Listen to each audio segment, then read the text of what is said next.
بسم الله الرحمن الرحيم الحمد لله رب العالمين له النعمة وله الفضل وله الثناء الحسن وصلوات الله البر الرحيم والملائكة المقربين على سيدنا محمد أشرف المرسلين وحبيب رب العالمين وعلى جميع النبيين اللهم علمنا ما جهلنا وذكرنا ما نسينا وانفعنا بما علمتنا وزدنا علما وإنا نعوذ بك من حال أهل النار رب اشرح لي صدري ويسر لي أمري واحلل عقدة من لساني يفقه قولي اللهم لا سهل إلا ما جعلته سهلا وأنت يا حي يا قيوم تجعل الحزن إذا شئت سهلا اللهم اجعل أمري هذا سهلا آمين. وبعد فيقول الله تبارك وتعالى في القرآن الكريم وتعاونوا على البر والتقوى ولا تعاونوا على الإثم والعدوان فنصحح النوايا لله عز وجل في تطبيق هذه الآية الكريمة في التعاون على البر والتقوى أي الإحسان وأداء الواجبات واجتناب المحرمات. Allah Ta'ala dans Surat Al-Ma'ida il nous ordonne de nous entraider pour le bien et la piété. Al-Bir ça veut dire le bien qui est vaste. Et At-Taqwa comme on l'a vu cet après-midi c'est Muhasilu Taqwa ijtinab wa imtisal fi zahirin wa batin bila tunal comme il a dit Ibn Rashir. Ibn Rashir il l'a enterré au Maroc, n'est-ce pas? Vous connaissez Ibn Rashir, un savant très connu, Masha'Allah. Maillard il a expliqué son livre et dedans il explique la piété comme tous les savants l'ont expliqué. Ada al-wajibat wa ijtinab al-muharramat. Donc celui qui n'apprend pas la religion, c'est impossible qu'il soit pieux parce qu'il ne va pas savoir comment faire les obligations et comment éviter les interdits. C'est quoi qui est obligatoire et qu'est-ce qui est interdit et comment on fait les obligations et quels sont les piliers, quels sont les sunnas. Comme il a très bien expliqué Cheikh Mohammed, Masha'Allah, c'est important qu'on s'entraide. Et moi je remercie Allah Azza wa Jal et Rawaf aussi qu'il a fait, qu'il nous a réunis dans cet hôtel entre francophones, ce qui fait qu'on peut s'entraider. Parce que nous les musulmans, il n'y a pas de distinction de couleur, de pays, alors on va faire juste l'hôtel des Marocains, l'hôtel des Algériens, l'hôtel de ci ou ça. On est tous musulmans, alhamdoulilah, beaucoup d'entre nous ils parlent français et beaucoup aussi arabe. Donc c'est magnifique qu'on puisse tous se réunir comme ça malgré tous les endroits d'où on vient, qu'on est dans tel pays, tel groupe. Il y en a qui sont venus avec des agences comme nous, avec Umrah, il y en a qui sont venus sans agence. Alhamdoulilah, on est tous musulmans, tous on est venus pour le même acte d'adoration que le Hajj. Et je demande à Allah Azza wa Jal qu'il fasse que, Inch'Allah, nous tous, on est tous un Hajj qui est accepté. Et si on peut s'entraider dans le bien en cela, même si on ne vient pas du même endroit, même si on n'est pas de la même agence, du même groupe, on est tous musulmans. Et Allah Ta'ala, il nous a accordé un grand bienfait, un grand mérite de nous avoir réunis ici. Vous avez vu là, aujourd'hui, en ce moment, ils ont bloqué l'accès en Arabie à tout le monde. Il n'y a que ceux qui font le Hajj qui peuvent venir. Et nous, alhamdoulilah, on est passé et Dieu nous a accordé de pouvoir se réunir ici aujourd'hui. Il faut qu'on remercie Allah Azza wa Jal pour ce grand bienfait. Et Allah, il nous ordonne, c'est obligatoire de s'entraider pour la piété. C'est pas chacun pour soi, on tire la couverture de notre côté. Ah lui il n'est pas dans notre groupe, ok, bon lui on va pas lui expliquer comment il fait telle chose. Si quelqu'un il voit que moi j'ai mal lancé le caillou, ou la sœur, ou le frère, ou dans le tawaf, la sœur elle est mal voilée, ou le frère on voit le bas de son ventre, ou des choses comme ça, on se conseille le bien. D'accord? Si on voit que quelqu'un il a mal fait une chose, on le conseille ou que c'est mieux de faire comme ci ou comme ça. Ou il y a un cours, venez, on participe au cours, il y a tel cher qui donne, ou tel cher, ou tel frère. Ça c'est très très beau, ça c'est magnifique. C'est ça que Allah il agrée. Innamal mu'minuna ikhwa. Allah Ta'ala il a dit que les croyants sont des frères. Croyants et croyantes. Là on est tous frères et sœurs dans cet hôtel. Et je demande à Allah, Inch'Allah, par la baraka des cours, parce que je pense qu'on est un des hôtels où il y a le plus de cours, Masha'Allah, Inch'Allah, que Allah il fasse descendre la baraka dans cet hôtel-là, que nous tous dans l'hôtel, Inch'Allah, on se retrouve tous au paradis et qu'on se retrouve tous avec un Hajj accepté à la fin. Inch'Allah, on essaie de garder contact même après. Parce que vous savez qu'il y a beaucoup de gens, ils partent malheureusement, ils n'ont même pas de chair, même pas ça leur traverse l'esprit qu'il faut prendre le cours. Avant de faire le Hajj, pas en même temps que le Hajj. Donc ça c'est un grand bienfait. Cet après-midi il y avait des gens, ils passaient, ils se sont perdus dans les couloirs, ils ont vu qu'il y avait un cours et ils sont rentrés. Ça c'est Allah qui veut le bien, masha'Allah. Nous hier ils ont coupé le micro, parce qu'avant on faisait cours, c'était tout l'hôtel. Et alhamdoulilah, il y a certains frères qui sont allés parler à la direction, ils ont dit nous, vous inquiétez pas, on va vous satisfaire, on va vous donner un endroit bien pour faire les cours, etc. Parce qu'avec les sœurs, on ne peut pas entendre avec le micro s'il n'y a pas le micro, ils ont donné tout l'étage depuis hier. Donc maintenant, alhamdoulilah, on va faire tous les cours ici avec Cheikh Mohammed, avec moi, avec d'autres, Inch'Allah Azza wa Jal. Et tout ça, c'est par la grâce de Allah. Tout ça, c'est Allah qui l'accorde. Il l'accorde à qui il veut. Retenez cette parole du prophète, alayhi salam. Al-Rasul mazaqal, ya ayyuhan nasu ta'allamu, fa innama al-ilmu bit-ta'allum, wal-fiqhu bit-tafaqq, wal-fiqh yani al-fahm fi ad-din. Kun bit-ta'allum kaman. ومن يريد الله به خيرا يفقهه في الدين الذي يريد الله تعالى له الخير يجعله يتعلم علم الدين أما الذي لم يريد الله تعالى له الخير يبقيه على الجهل. Le prophète alayhi salam, comme c'est rapporté dans le Bukhari, dans Muslim et d'autres, il a dit sallallahu alayhi wa sallam: ô vous les gens, apprenez la religion. Apprenez la religion, car la science elle ne viendra que par l'apprentissage. La religion, c'est pas tu lis tout seul dans les livres, tu fais autodidacte, ton opinion, je pense que je suis assez intelligent. Non, le prophète Mohammed, il n'y a pas plus intelligent que lui. Il ne sera jamais plus intelligent que le prophète. Et malgré ça, lui, il avait un enseignant, c'était l'ange Jibril. Et pourtant, il recevait la révélation et il avait quand même un enseignant. Allah Azza wa Jal l'a dit: Fas'alu ahla dhikri in kuntum la ta'lamun. Demandez aux gens du dhikr. Ici, dhikr, c'est le livre révélé. Dhikrullah, des fois, c'est le Coran, on dit dhikr. Également l'adoration de Allah, on l'appelle dhikr des fois. Dhikr, c'est aussi quand tu fais du dhikr, l'évocation de Allah Azza wa Jal. Allah nous a ordonné de demander aux gens de science si on ne sait pas. Donc la religion, c'est comme on fait là présentement, alhamdoulilah, c'est comme ça que les compagnons apprenaient la religion.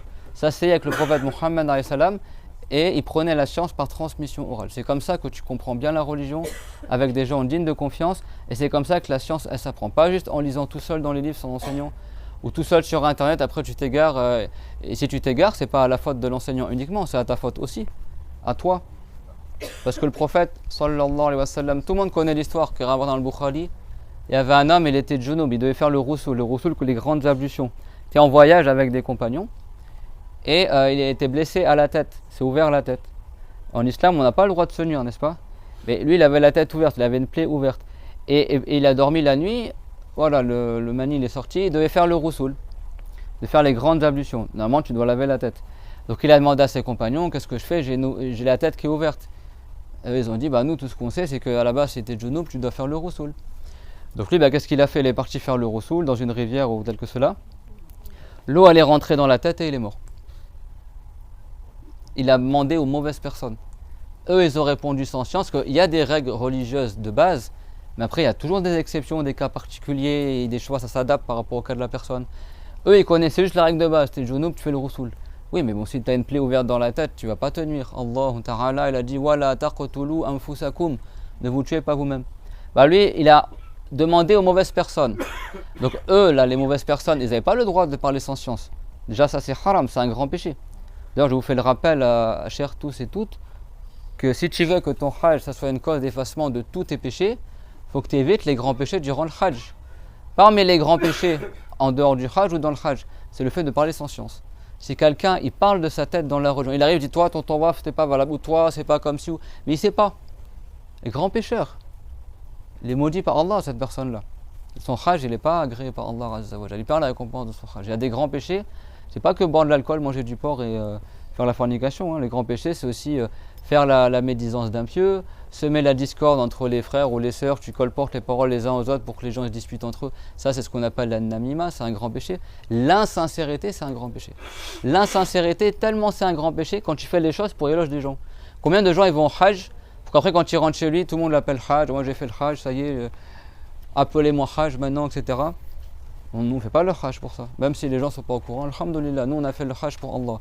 Il y a des gens, des fois ils partent au hajj, c'est même pas son souci que son hajj soit valable, c'est juste que quand il rentre chez lui, on l'appelle hajj.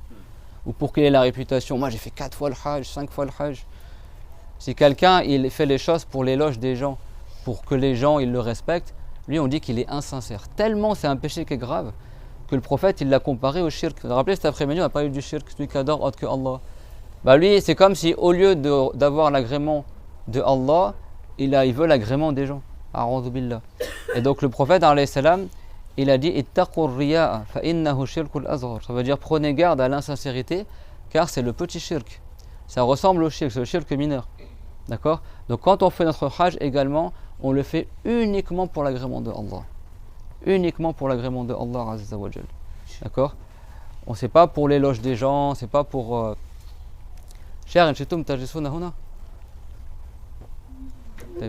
Donc ça, c'est aussi parmi les grands péchés. C'est clair, donc il faut surveiller nos cœurs et il faut qu'on se rappelle tout le temps de s'entraider dans le bien. Quel que soit l'endroit d'où on vient, même si tu ne comprends pas la langue de ton frère ou de ta soeur, on est tous musulmans ici pour l'agrément de Allah, pour le Hajj. Peut-être qu'on le fera qu'une fois dans notre vie, alors qu'on se réunisse tous dans le bien, Inch'Allah Azza wa Jal, et qu'on s'entraide. Et parmi la meilleure des entraides, c'est de s'entraider pour apprendre la religion. S'entraider pour apprendre la religion. فنصحح النوايا لله تعالى إن شاء الله عز وجل إن شاء الله مغطر وأنا مخرم الحمد لله ما اسمكم؟ اسم هاشمي ما شاء الله إبراهيم. Et on fait une bonne attention لله تعالى. الرسول ماذا قال إنما الأعمال بالنيات وإنما لكل امرئ ما نوى فنصحح النوايا لله عز وجل. Donc le prophète alayhi salam il a dit que certes, les bonnes œuvres ne valent que par les intentions, et certes, chaque personne a pour elle, c'est pourquoi elle a fait l'intention.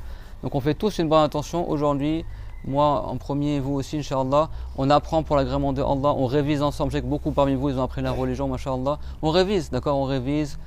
Voilà, on révise les sujets du Hajj, Inch'Allah, pour que, Inch'Allah, on maîtrise encore mieux ces sujets-là quand on ira au Hajj, Inch'Allah, à partir de lundi, quand on ira à Mina, après Arafat, etc. فكنا وصلنا فيما يتعلق بركعتي الطواف.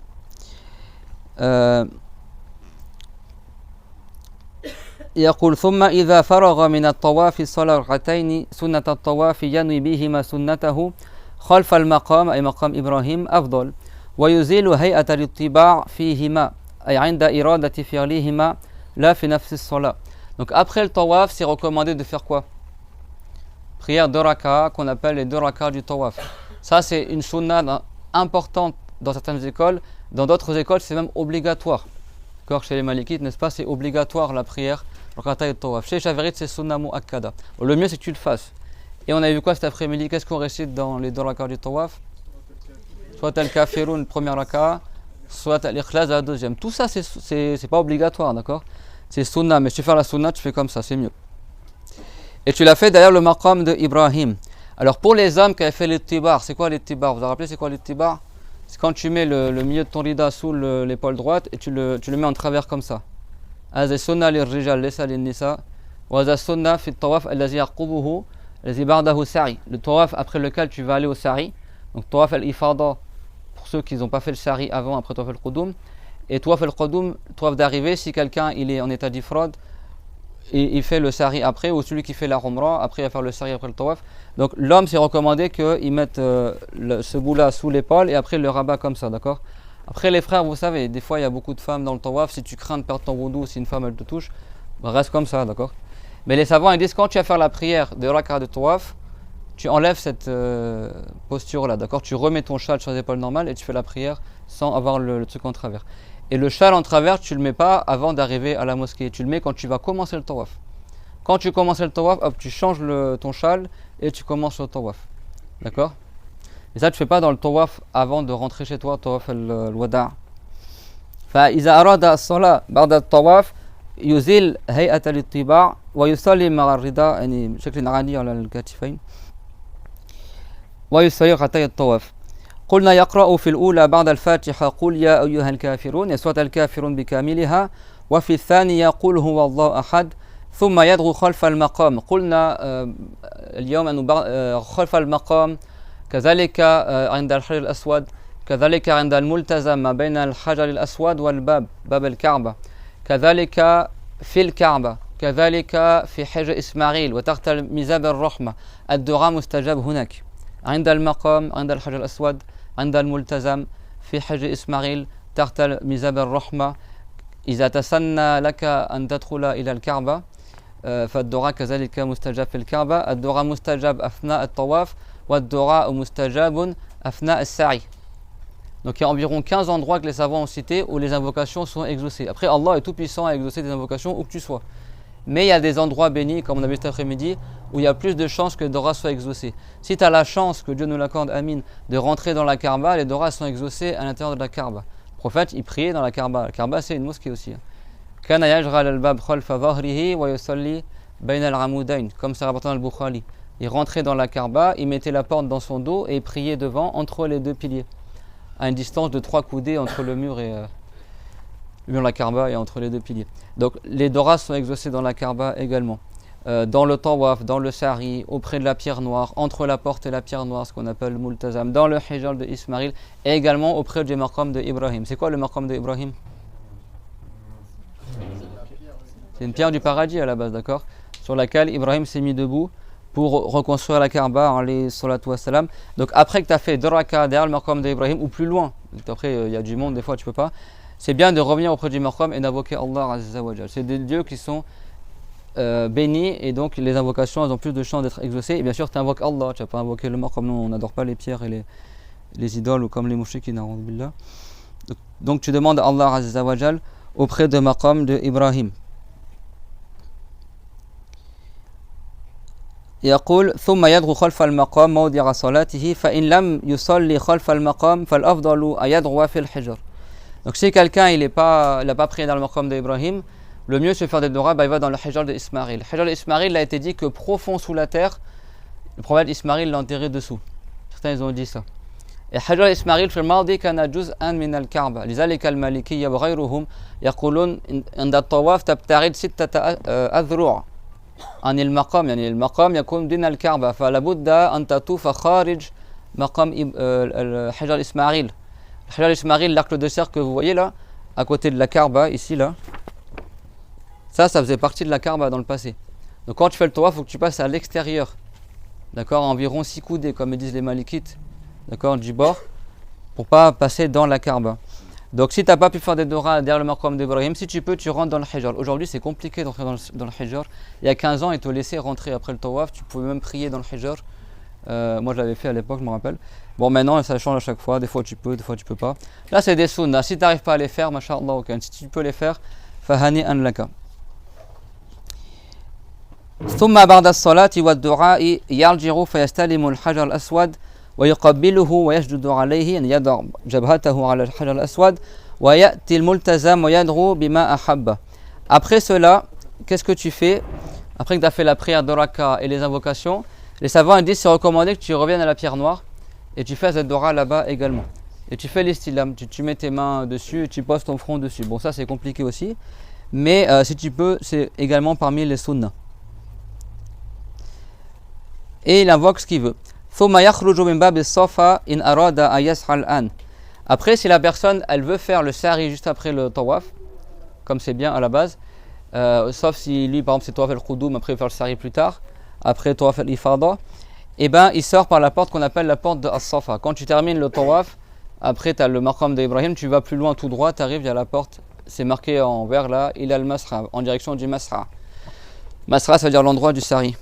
Donc tu sors pour aller faire le sari. Le sari c'est les 7 trajets entre As-Safa et Al-Marwa. Qui c'est qui me répète pourquoi on fait 7 trajets entre Safa et Al-Marwa? C'est en mémoire de quelle chose? Quand Hajar, voilà, elle cherchait de l'eau, d'accord, pour son fils, et elle a fait les trajets entre Safa et Al-Marwa.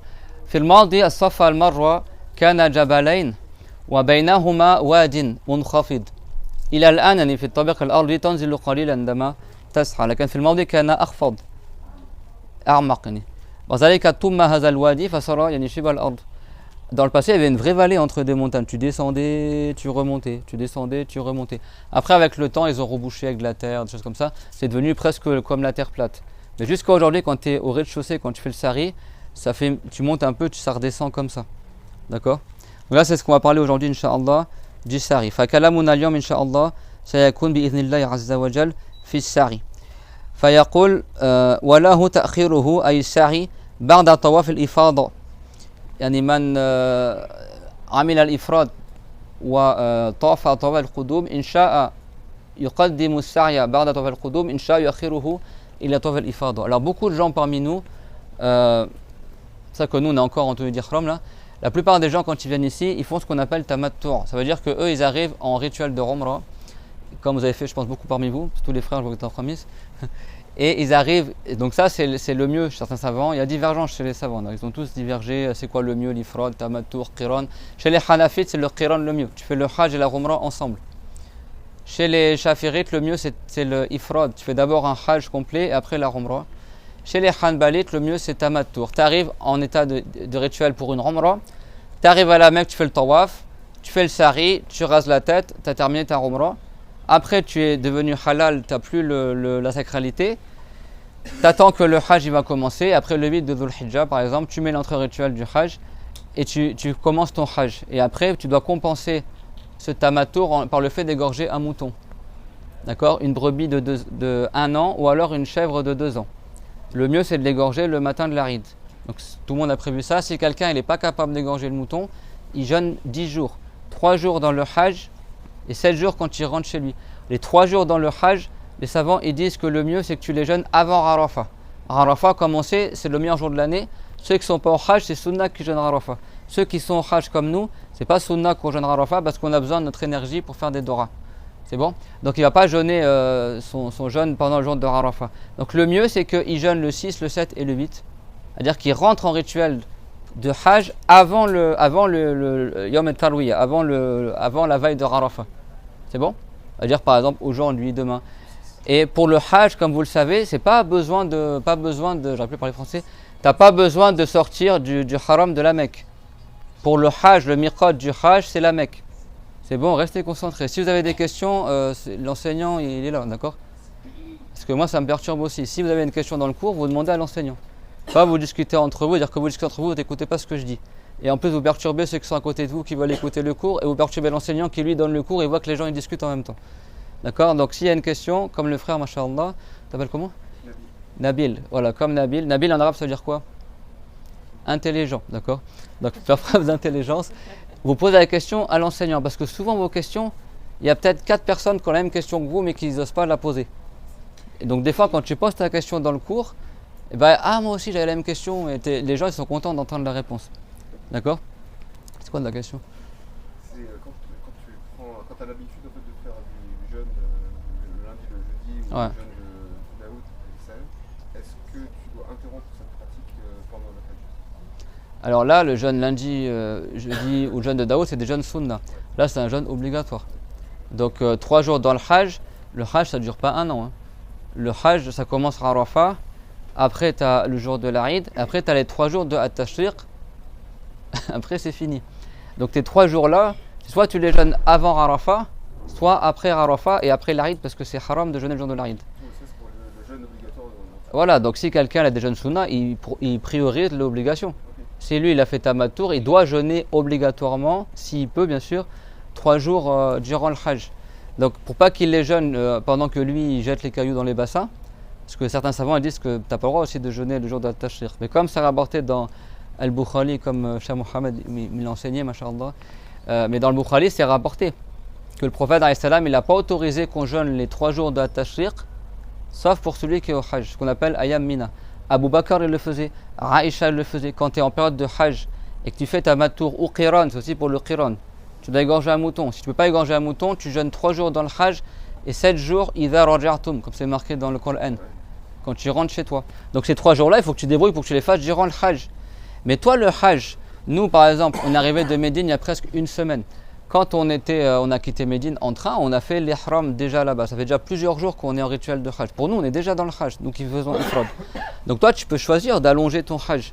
Tu rentres en état de rituel de hajj 3 ou 4 jours avant le jour de Arafah. Comme ça, tu fais tes 3 jours de jeûne dans ton hajj. Et là, il n'y a pas, comme maintenant, il n'y a pas d'acte du hajj à faire. Tu es tranquillou, c'est facile de jeûner. Après le jour de Arafah, tu ne jeûnes pas. Le jour de l'Arid, tu ne jeûnes pas. Et après, tu vas jeter les bassins tous les jours d'At-Tashriq. Donc ça va être compliqué de jeûner. Donc la sunna, c'est que si tu ne comptes pas égorger un mouton, tu jeûnes 3 jours, mais avant Arafah. Savant, ils disent tu fais le 6, le 7 et le 8. Comme ça, quand vraiment les actes du hajj commencent, tu as déjà jeûné. Si tu n'as pas pu jeûner avant, alors tu jeûnes après. Si tu prends l'avis des savants que c'est haram de jeûner durant le jour de Tashriq, ton hajj est terminé, tu n'as plus l'occasion de jeûner. Dans ce cas-là, tu n'as pas pu jeûner dans le hajj, tu jeûneras quand tu rentres chez toi ou après, mais tu dois obligatoirement séparer. Parce que normalement, il y a 4 jours quand tu es dans le hajj. Si tu fais la sunna de jeûner avant Arafah, après tu as Arafah, tu as le jour de l'Arid, tu as les 3 jours de At-Tashriq. Le jour de l'Arid, dans tous les cas, on ne va pas le jeûner, il n'y a pas de divergence. Arafah et les 3 jours de l'Arid, ça, si tu veux, tu peux jeûner. Mais à la base, c'est les jours qui vont séparer le moment où tu es dans le hajj et le moment où tu rentres chez toi. C'est bon? Donc même si tu jeûnes chez toi, tu dois garder le même séparation comme c'était au Hajj. Donc tu jeûnes d'abord 3 jours, après tu comptes le moment, la durée de ton voyage pour rentrer chez toi, imaginons que c'est une journée, tu rajoutes ça, et après tu comptes 4 jours, tu fais une estimation comme si tu étais encore au Hajj, et tu sépares les 3 jours des 7 derniers jours. C'est obligatoire que tu sépares entre les deux, c'est pas tout à la suite. Donc tu mets environ 4 jours de séparation entre les 3 jours et les 7 jours. C'est pour ça que si quelqu'un il fait tamattour en arabe, c'est-à-dire quand tu fais plaisir en fait. C'est-à-dire que tu restes pas tout le temps à Tajihram. Tu fais une Umrah, après tu te désacralises, donc après jusqu'au Hajj tu peux faire, t'as pas les interdits du Hajj. Et après la veille du Hajj, le 8 de Dhul Hijjah par exemple, tu rentres en rituel. Et après tu retournes dans le rituel de Hajj. Donc tu as une période comme ça entre les deux où tu as pu te faire plaisir en évitant les choses qui sont incombées par le rituel de Hajj, c'est bon. Mais ça, tu dois compenser ça par le fait d'égorger un mouton. Donc pas quelqu'un le fait et c'est pas après qu'est-ce qu'il y a comme loi derrière. Tu égorges un mouton et si tu peux pas, bah, tu jeûnes 10 jours, 3 jours dans le Hajj et 7 jours après quand tu rentres chez toi. Et ceux qui font le Hajj et la Umrah ensemble, ce qu'on appelle le Qiran, ça c'est le mieux chez les Hanafites, c'est la même chose, ils doivent aussi égorger un mouton pour compenser ça, ou alors il jeûne les 10 jours comme on a dit. Par contre, celui qui fait Ifrad, lui il n'a pas de compensation à donner, il n'a pas de fidyat tamattur. C'est pour ça que les Shafarites ont dit que le Ifrad c'est le mieux. Parce que le fait qu'il y ait une compensation dans le sujet, ça montre que tu as fait un manquement quelque part, donc c'est moins bien que l'autre. C'est bon. Et le prophète, quand il a fait le Hajj, il a fait Ifrad. Il n'a pas fait tamattur. Mais il leur donnait aux compagnons, comme ça dans le Bukhari, qui n'avaient pas de bétail avec eux, de faire le tamattur, de transformer leur Hajj en Umrah. C'est bon. Et ceux qui avaient le bétail avec eux, comme le prophète, comme Ali, comme Talha, eux, ils ont fait l'Ifrad. C'est bon. Donc les trois, c'est bien. Donc Ifrad, tamattur, qiran. Mais si tu fais qiran ou tamattur, tu devras égorger un mouton pour compenser. Et le mieux, c'est que le mouton, tu l'égorges le jour de l'Aïd, avec l'outriya. C'est clair? Du coup, tu as parlé de brebis tout à l'heure. Ouais. C'est mouton ou brebis? C'est la même chose, mouton, brebis, tant qu'il a 1 an. Le mieux, c'est la brebis, parce que la brebis, elle a plus de valeur vu qu'elle donne du lait. Et le même mouton que tu égorges pour l'Aïd. C'est pas un mouton qui est borgne, un mouton qui est trop maigre, un beau mouton, quoi. Un mouton d'1 an, ou alors un mouton qui a tombé ses dents dans le chat, un mouton mâle ou femelle, là, les deux c'est valable. Ou alors une chèvre, mais une chèvre dans ce cas-là qui a 2 ans. D'accord, 2 ans. Et la chèvre c'est plus petit que le mouton. En général ici ils égorgent des chèvres. Ils te disent mouton, mais en réalité quand tu vas à l'abattoir c'est des chèvres. Chèvre de 2 ans, d'accord, chat on dit en arabe. Excuse-moi, j'ai une question. En fait, là, par rapport à Hadi, si on peut pas, on jeûne. C'est pas, on choisit pas, on n'a pas le choix. C'est-à-dire, si on peut faire le Hadi, ça sera. Voilà, ça c'est dans le Coran. Ouais. Alors des fois tu peux choisir, là c'est tu jeûnes, si tu peux pas, tu égorges le mouton, si tu peux pas, tu jeûnes. C'est bon? Donc si quelqu'un l'a pas appris, il va faire son tamato, il rentre chez lui, il a fait ni le mouton ni le jeûne. C'est ça qu'il faut apprendre aussi. Ceux qui font ifrad comme moi ou certains parmi vous, eux ils n'auront pas à égorger le mouton. Malgré ça, c'est quand même recommandé d'égorger le mouton. Après le mouton tu l'égorges sur place et tu distribues la viande crue sans la cuire, c'est pas tu fais un couscous. D'accord? Les savants ils disent que le droit du pauvre dans le mouton c'est qu'il en soit propriétaire, c'est pas qu'il en mange. Comme ça le pauvre s'il veut il le redonne à quelqu'un d'autre, s'il le veut il le mange, s'il le veut il le conserve, il le revend. فشخص لا يطبخ اللحم ويوزع للفقراء أو يصنع طعاما ويدعو إليه الفقراء إنما يملك الفقراء اللحم نيئا لأنه حق الفقير في اللحم هو في التمليك ليس في الأكل. Si tu cuis la viande, tu fais un couscous, la seule chose qu'il pourra faire le pauvre c'est de manger le couscous, n'est-ce pas? Il va faire quoi? Alors que si tu donnes la viande crue, elle n'est pas encore cuite, il peut la congeler et la garder, il peut la revendre à quelqu'un d'autre, il peut la vendre chez un boucher, il peut la manger, voilà. Donc c'est pour ça que tu donnes la viande crue aux pauvres, d'accord? Et ça c'est un égorgement obligatoire. فدية التمتع الذي كذلك يقال عنه هدي يعني يدخل تحت الهدي هذا هو ذبح واجب فهذا لا يأكل منه الذي ذبحه عند الشافعي لا يأكل منه. Comme là, c'est pas un mouton sunna que tu égorges pour la sunna de l'Aïd, parce que bon, dans le Shafiri c'est sunna. Chez les Hanafites c'est wajib. Donc le mouton que tu vas égorger pour le tamattour, mes chers frères et sœurs, ça c'est un mouton obligatoire d'égorger. Mouton ou moutonne ou chèvre, d'accord? Donc ça c'est un mouton obligatoire. Vous savez que c'est comme pour si quelqu'un il a fait le vœu d'égorger le mouton pour l'Aïd, donc ça devient une obligation. lui il n'a pas le droit d'en manger. Tu dois tout donner aux pauvres. Donc si tu égorges un mouton de manière sunna recommandée, tu n'es pas contraint par l'obligation, tu peux prendre un tiers du mouton, le manger pour toi ou distribuer aux riches, etc. Et tu donnes le tiers aux pauvres et le tiers, un tiers pour toi. Le mieux que tu donnes tout aux pauvres, tu gardes juste un peu pour toi. Le prophète il mangeait le foie du mouton et le reste il donnait. Ça c'est quand tu fais un égorgement sunna, c'est-à-dire que tu n'as pas d'obligation d'égorger le mouton, mais tu fais parce que c'est l'aride, tu vas égorger un mouton. Là quand on parle de la fidyat tamattur ou pour le qiran, mais dans le Coran c'est rapporté pour le tamattur, la fidyat tamattur c'est un égorgement obligatoire, c'est haram si tu ne le fais pas. Comme c'est un égorgement obligatoire, dans ce cas-là il faut que tout soit donné aux pauvres. Tu n'as pas le droit d'en manger toi. C'est bon? Tu n'as pas le droit d'en manger toi. Donc si vous égorgez, même si tu égorges ton mouton le jour de la ride, c'est pas t'arrives, tu commences à garder une partie pour toi, tu distribues aux frères qui sont avec toi, et puis une partie pour les pauvres, et on se fait plaisir, on a égorgé le mouton de tamattour, et regarde là on est 15 à faire le tamattour, on aura 15 moutons, on va se faire un festin à l'hôtel. Non, tout ça tu donnes aux pauvres du haram, les pauvres qui habitent ici, même si c'est pas des pauvres qui sont résidents à vie, mais tu distribues aux pauvres qui sont au haram. C'est ça, il faut apprendre aussi ça. D'accord? Ça c'est fidyat et tamattur. Tous ceux qui ont commencé ici le hajj par une umrah et après se sont désacralisés, à dire qu'ils ont fait le tamattur. Donc ils sont concernés par cette obligation-là. Si quelqu'un n'a pas l'argent pour le mouton, c'est environ 200 €. S'il n'a pas l'argent, il ne peut pas faire égorger un mouton, etc. Dans ce cas-là, il remplace par le jeûne. Et dans ce cas-là, débrouillez-vous. Avant que le hajj soit terminé, vous devez jeûner 3 jours. 6 c'est demain. Hein? 6. 6 c'est demain. C'est-à-dire que si vous voulez faire la sunna, cette nuit-là, vous mettez l'intention de jeûner et demain tu commences ton jeûne. C'est bon? Comme ça tu termines avant Arafat. Parce qu'après Arafat tu n'as pas jeûné, le jour de la ride tu n'as pas jeûné, après il ne te restera que 3 jours, les jours de la tashriq. Et après le hajj c'est fini quoi, après le maghrib du 3e jour de tashriq. Donc tu auras manqué le jeûne durant le hajj.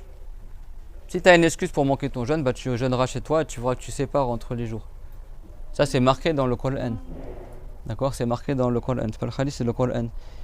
Donc faire attention à ça, c'est ça qu'il faut apprendre parce que sinon après tu risques de tomber dans le péché si tu connais pas ce sujet-là. Donc pour le sari, il y a des sunnas, des doras, Inch'Allah. Bon après tu peux trouver sur internet, mais c'est juste que moi j'ai rassemblé dans ça. D'ailleurs il y a un frère qui m'a fait la remarque tout à l'heure, j'avais pas fait attention mais il y a une faute au début là. Sans faire exprès, j'ai recopié 2 fois la même ligne là. Pour la talbiya, tout le monde sait la talbiya, labbaik Allahumma labbaik. Labbaik la sharika laka labbaik. Innal hamda wa ni'mata laka wal mulk la sharika lak. La troisième ligne, vous la barrez là. C'est bon? C'est marqué au milieu laka wal mulk la sharika lak. Ça, vous le barrez, d'accord? Si j'ai une petite faute, j'ai pas fait attention. Donc, dedans, il y a des doras. Ceux qui le veulent, on pourra photocopier ou en PDF. Après, c'est les doras, tu les trouves dans les hadiths partout. Si tu ne prends pas dans ce livre, t'inquiète pas, tu peux le trouver ailleurs. Mais c'est juste que nous, on l'a rassemblé dans ce livre-là pour que ça soit plus facile, Inch'Allah ta'ala. Donc le sari, si tu fais ta matour, le sari que tu vas faire en arrivant à la Mecque, c'est le sari de ta umrah. Tu vas faire le tawaf de ta umrah, après tu fais le sari, après tu te rases la tête, tu as terminé ta umrah. Donc pour le hajj, ton sari sera forcément, obligatoirement, après le tawaf al-ifada. Après le tawaf que tu feras après le jour de Arafat. Pour ceux qui font ifrad comme nous, ils ont le choix. Soit on fait le sari après le tawaf d'arrivée à la Mecque, tawaf al-Qudum. Donc dans ce cas-là, on va faire le tibar, etc., ce qu'on a dit tout à l'heure. Soit on fait juste le tawaf d'arrivée, sans faire de sari. Et après, quand ce sera le hajj qui commence, on fera le tawaf al-ifada après le jour de Arafat. Et après, on fera le sari du hajj. C'est bon? Ceux qui font ifrad, ils peuvent faire le sari avant le jour de Arafat, après tawaf al-Qudum, ou soit après tawaf al-ifada. C'est bon? Et dans l'école de Shafi'i, tu peux même faire le sari plus tard si tu as envie, mais à condition qu'il soit avant le jour de Arafat. Tu fais ton tawaf d'arrivée à la Mecque. Et après, tant que c'est pas le jour de Arafat, tu peux faire ton sari. Aujourd'hui, demain, après-demain, etc. Par contre, si le jour de Arafat il a commencé et tu n'as toujours pas fait ton sari, dans ce cas, ce sera obligatoire que tu le fasses après le tawaf de l'ifada. فيبدأ من أراد السعي بالصفا فيلقى عليه الرجل قدر قامة حتى يرى البيت من باب المسجد فالسنة يصعد قليلا على جبل الصفا. السعي يبدأ من الصفا وينتهي إلى المروة 7 أشواط. الصفا إلى المروة ثم المروة إلى الصفا ثم الصفا إلى المروة هكذا. ولا بد أن يصل إلى الجبل يعني لا يلف قبل يصل إلى الجبل يعني بأمتار مثلا. والسنة يصعد قليلا على الجبل بقدر قامة أي بقدر طول الشخص المعتدل. Donc si tu veux faire le sari, tu dois obligatoirement commencer par la montagne de As-Safa. Quand tu quittes la Kaaba, tu vas tout droit, tu arrives, tu as la porte, tu arrives directement au niveau de la montagne de As-Safa, si tu es au rez-de-chaussée. C'est bon? Tu dois commencer par la montagne de As-Safa, après tu descends, tu vas à Al-Marwa, après tu reviens, tu vas à As-Safa. Et comme ça 7 fois. Un aller c'est une fois, le retour c'est une deuxième fois, après l'aller troisième fois. Donc tu commences et le 7e tour, tu vas le terminer, tu seras à la montagne de Al-Marwa. Inna as-Safa wal Marwata min sha'airillah. Comme Allah Ta'ala il a dit, certes as-Safa al-Marwa sont parmi les symboles de l'islam. Quand les compagnons ils ont voulu faire le sari, ils ont demandé au prophète alayhi salam, ils ont dit par quelle montagne on commence, as-Safa ou al-Marwa? Et le prophète alayhi salam il a dit ibda'u bima bada Allahu bi. Ça veut dire commencer dans le même ordre que Allah l'a cité dans le Coran. Et Dieu il a dit inna as-Safa wal Marwa. Donc on commence par as-Safa et après on va jusqu'à al-Marwa. Ouais. Par erreur, on s'est trompé, on est monté par Al-Marwa. Bah ça compte pas, du coup tu reviens à Safa. On peut revenir par le. Ouais, tu peux revenir. Mais ça compte pas du coup. C'est comme quand tu commences le tawaf, il te faut arriver derrière la Kaaba. Normalement, la sunna, quand tu fais le tawaf, tu arrives par la porte de Banu Shayba, face à la Kaaba. Bah nous, il faut rentrer par l'autre côté. Donc du coup, tu fais un demi-tawaf avant d'arriver à la pierre noire. Ça compte pas. Pareil pour le sari, quand tu prends les escalators, si je me rappelle bien, tu arrives un peu du côté opposé. Tu es obligé de faire un trajet déjà juste pour aller à Safa. Bah ce trajet-là, il va pas compter. D'accord? Tu marches, jusqu'à que tu arrives à Safa et là, tu commences ton trajet. وهنا لابد من الانتباه إلى شيء مهم وهذا كثير من علماء الدنيا تكلموا فيه لأن السعوديون ماذا فعلوا؟ وسعوا المسح إلى حد بعيد والمسح عرضه كما قاله العلماء 17 مترا تقريبا 36 ذراع هكذا 36 ذراع الشخص طالما هو يمشي هكذا ذهابا وإيابا في هذا الممر بهذا المقدار صح سعيه. أما إذا ماشى في الخارج لأنهم وسعوا المسح بحيث يكون الذهاب خارج المسجد في الماضي كان هناك ما يسمى زقاق العطارين يعني السوق خارج المسجد والعلماء قالوا باتفاق بإجماع لا يصح السعي في زقاق العطارين. الآن وسعوا بحيث يكون المسح في هذا المكان. فكثير من العلماء حتى في السعودية أنكروا ذلك، لكن مع ذلك فعلوه ادعاء أنه لأجل الناس حتى لا يكون كزحمة وكذا. فالشخص ينتبه إلى ذلك أنه يسعى في المسح في يعني مقدار المسح القديم. يعني donc il y a un point important quand tu fais le sari, c'est que c'est obligatoire que tu le fasses entre les deux montagnes, pas à côté. Et les savants depuis des siècles, ils ont dit le couloir entre deux montagnes pour faire le sari, c'est 36 coudées. Ça c'est une coudée. 36 coudées. En mètres, ça fait à peu près 17 mètres. 17 mètres de large. C'est bon? Dans le passé, même j'avais des photos, le sari avant c'était vraiment la taille de ça, de la pièce là. Même dans le passé, tu avais le sous-sol, c'était tout petit. Après, ils ont agrandi un peu, après encore plus, etc. Les Saoudiens, il y a environ une quinzaine d'années, ils ont dit on va agrandir encore plus pour pas qu'il y ait trop de monde. Ils ont pris le mur tel quel et ils l'ont déplacé genre de 10 mètres dehors et ils ont tout reconstruit en un an, ils ont tout fait, de sorte que la personne qui arrive l'année d'après, il ne voit pas que ça a changé. Et ils ont carrément agrandi en dehors de la mosquée, en dehors même du sari de base. Et dans le passé, il y avait une cour derrière la mosquée qu'on appelait comme le marché des parfumeurs, un truc comme ça. Et les savants, depuis des siècles, ils disent par unanimité, c'est pas valable que tu fasses le sari là-bas, tout en dehors, parce que tu n'es plus entre les deux montagnes. Le sari, c'est de marcher entre deux montagnes. C'est clair ce que je dis ou pas? Donc les savants, ils ont dit le vrai sari à la base, c'est environ 17 mètres de large. Bon, les Saoudiens, même parmi en Arabie Saoudite, beaucoup de savants, ils n'ont pas voulu qu'on agrandisse. Malgré ça, parce qu'il y a du monde, etc., ils ont dit on va quand même agrandir. Voilà, donc c'est-à-dire qu'ils ont tellement agrandi qu'il y a une partie du sari qui est en dehors carrément. Donc normalement, l'ancien sari, aller-retour, ça correspond au couloir du retour. Parce que le retour de Marwa ila Safa, c'est le côté le plus proche. D'accord donc il faut faire attention de faire au bon endroit le sari. Pas tu arrives à l'extérieur et après c'est pas valable. Donc ça, il faut faire attention à ça. Mais le sari, tu dois obligatoirement commencer de la montagne de As-Safa. D'accord? Safa Marwa, Marwa Safa, Safa Marwa. Comme ça, après comme c'est un nombre impair, tu termines sur Marwa. Et après tu as terminé ton sari. 7 tours avec certitude. Tu as le droit de sortir et de revenir, mais à condition que tu fasses toujours ton trajet. D'accord? Si tu as un doute, tu rajoutes un tour. C'est clair, donc comme c'est impair, tu vois bien où est-ce que tu en es, quoi. le sari. Certains, ils boivent de l'eau de Zamzam avant d'aller faire le sari. En général, tu vas faire le tawaf, tu fais de raka, après tu bois de l'eau de Zamzam. L'eau de Zamzam, c'est bien d'en boire. Et il y a une dora qu'on a vue dans les cours également ici. Et c'est bien d'en boire beaucoup et de faire des doras. Et l'eau de Zamzam, tu la bois dans l'intention que tu veux. Si tu es malade, tu dis je bois de l'eau de Zamzam pour la guérison, pour la science, pour telle chose. Parce que le prophète Mohammed, sallallahu alayhi wa sallam, il a dit ma au Zamzam lima shuribala, que l'eau de Zamzam, elle est ce pourquoi tu la bois. C'est bon? Donc il y en a, ils vont la boire avant de faire le sari, même pendant le sari, il y en a qui boivent. Ça, c'est pas du tout un pilier du Hajj, ne vous inquiétez pas. Il y en a, ils paniquent, oui, j'ai pas bu l'eau de Zamzam. Même nous, on était là pendant Ramadan, subhanallah, pendant Ramadan tu jeûnes. On a fait le tawaf, et il y avait des gens du groupe qui étaient en panique. Ils ont dit, mais comment on va au sari alors qu'on n'a pas bu de l'eau de Zamzam, qu'est-ce qu'on va faire, etc. J'ai dit, mais. On a fait Ramadan, on fait Ramadan. T'as pas le droit de boire. D'ailleurs, pendant Ramadan, les robinets étaient éteints. Les robinets là dans le sari, là, ils marchaient pas. Il n'y avait pas tous les verres, tout ça. Il y en a, ils croient que. Parce que des fois sur internet, ça, ceux qui apprennent tout seuls. Moi, quand j'ai préparé les cours, quand j'ai préparé les cours pour le Hajj, j'ai dit, je vais chercher des images un peu sur internet, des petits schémas simplifiés, le parcours du Hajj, tout ça. Je vois des images, ah, ça c'est pas mal. Puis je vois, ils marquent soi-disant les piliers du Hajj. Donc il y a Tawaf al-Khoudoum, soi-disant, bon ça c'est sunna, c'est pas un pilier. Après, mais voilà, Tawaf, la prière après le Tawaf, boire l'eau de Zamzam, le sari. Je comprends pourquoi les gens ils psychotent sur l'eau de Zamzam. Te mettre ça comme c'était un pilier du Hajj. C'est pas un devoir de boire l'eau de Zamzam. D'accord? Imagine le Hajj il tombe. Bon, il peut pas tomber dans le Ramadan, mais si quelqu'un fait son Hajj en jeûnant, il ne sera pas valable son Hajj.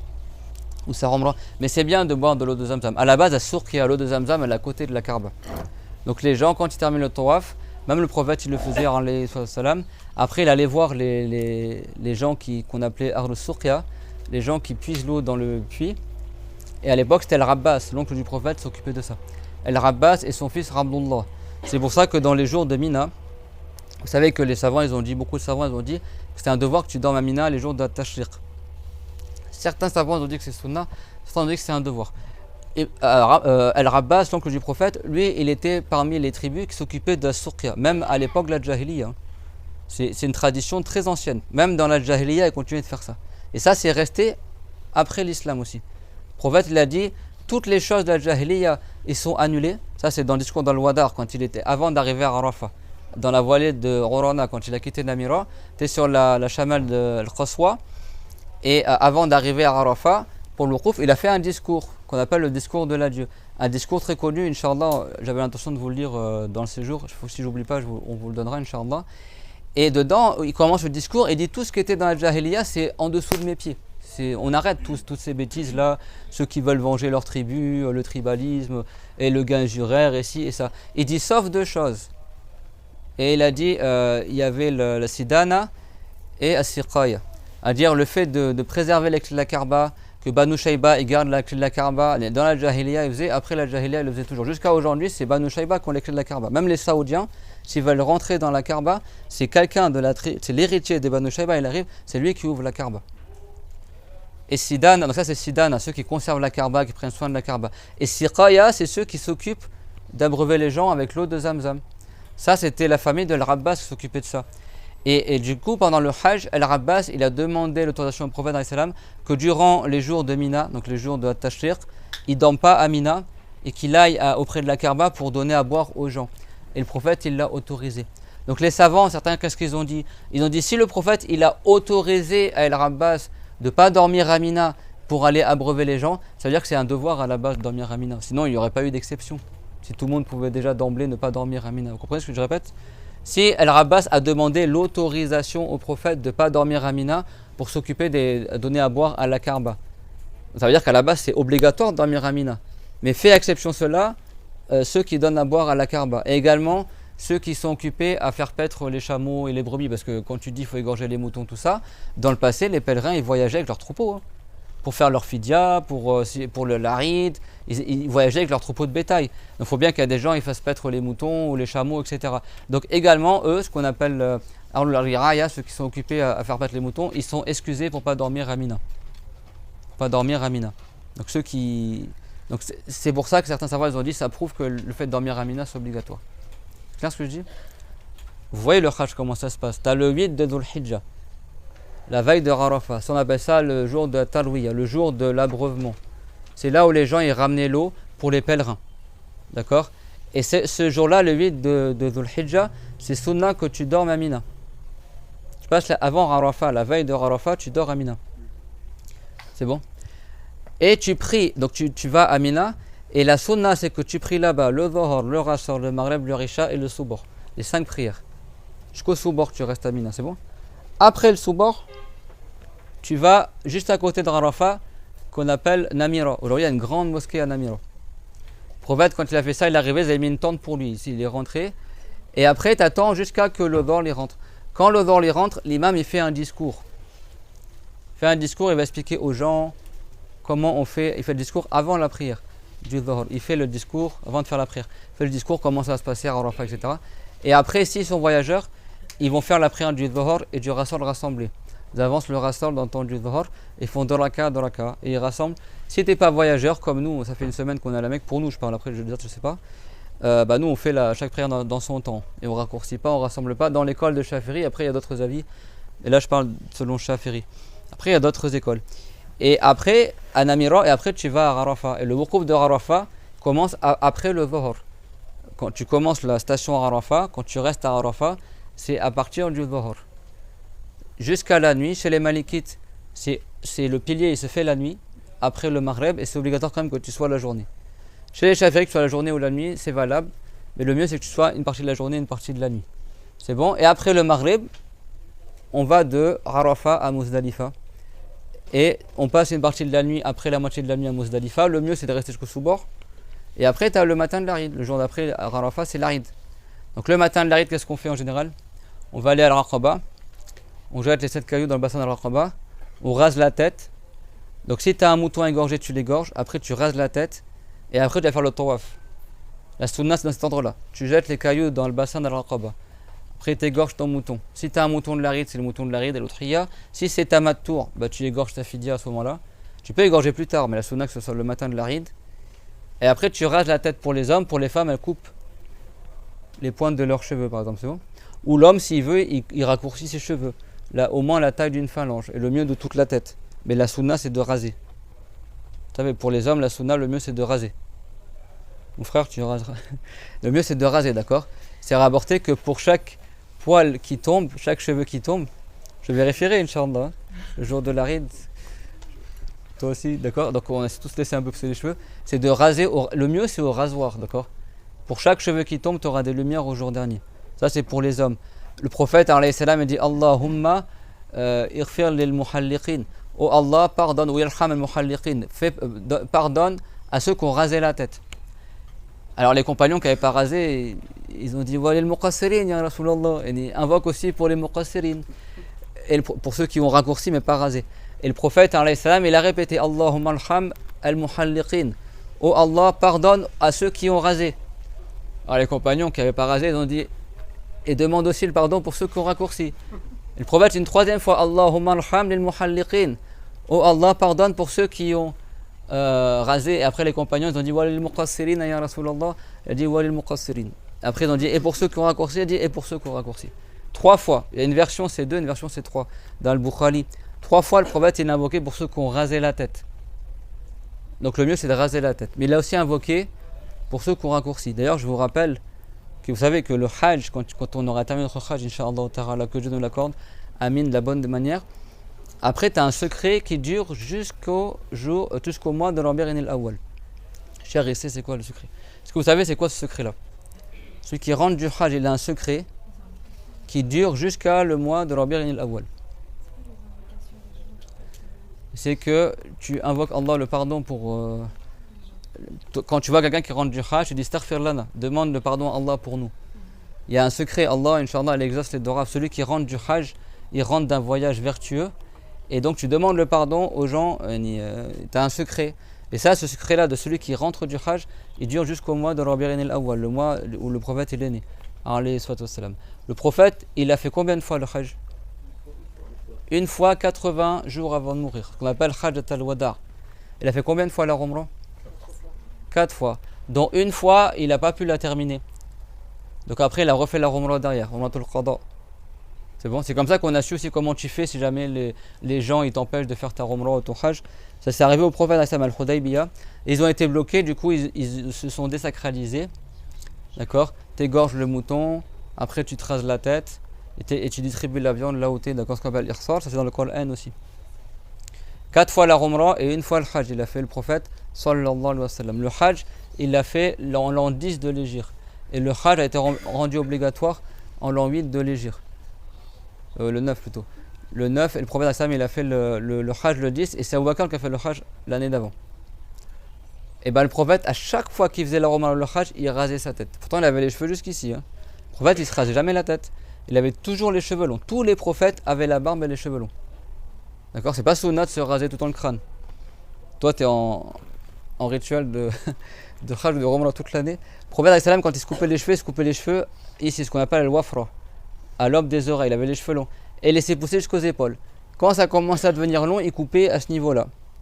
Et vous, les femmes, la sunna, si vous voulez faire la sunna pour vous désengager du Hajj, c'est de faire al-wafra aussi. Vous faites une coupe au carré, coupée au niveau des oreilles, les cheveux de tous les côtés. Ça, c'est le mieux pour les femmes. Les femmes, c'est haram qu'elles se rasent la tête. Les hommes, eux, le mieux, c'est qu'ils se rasent la tête avec la lame de rasoir. Vraiment raser.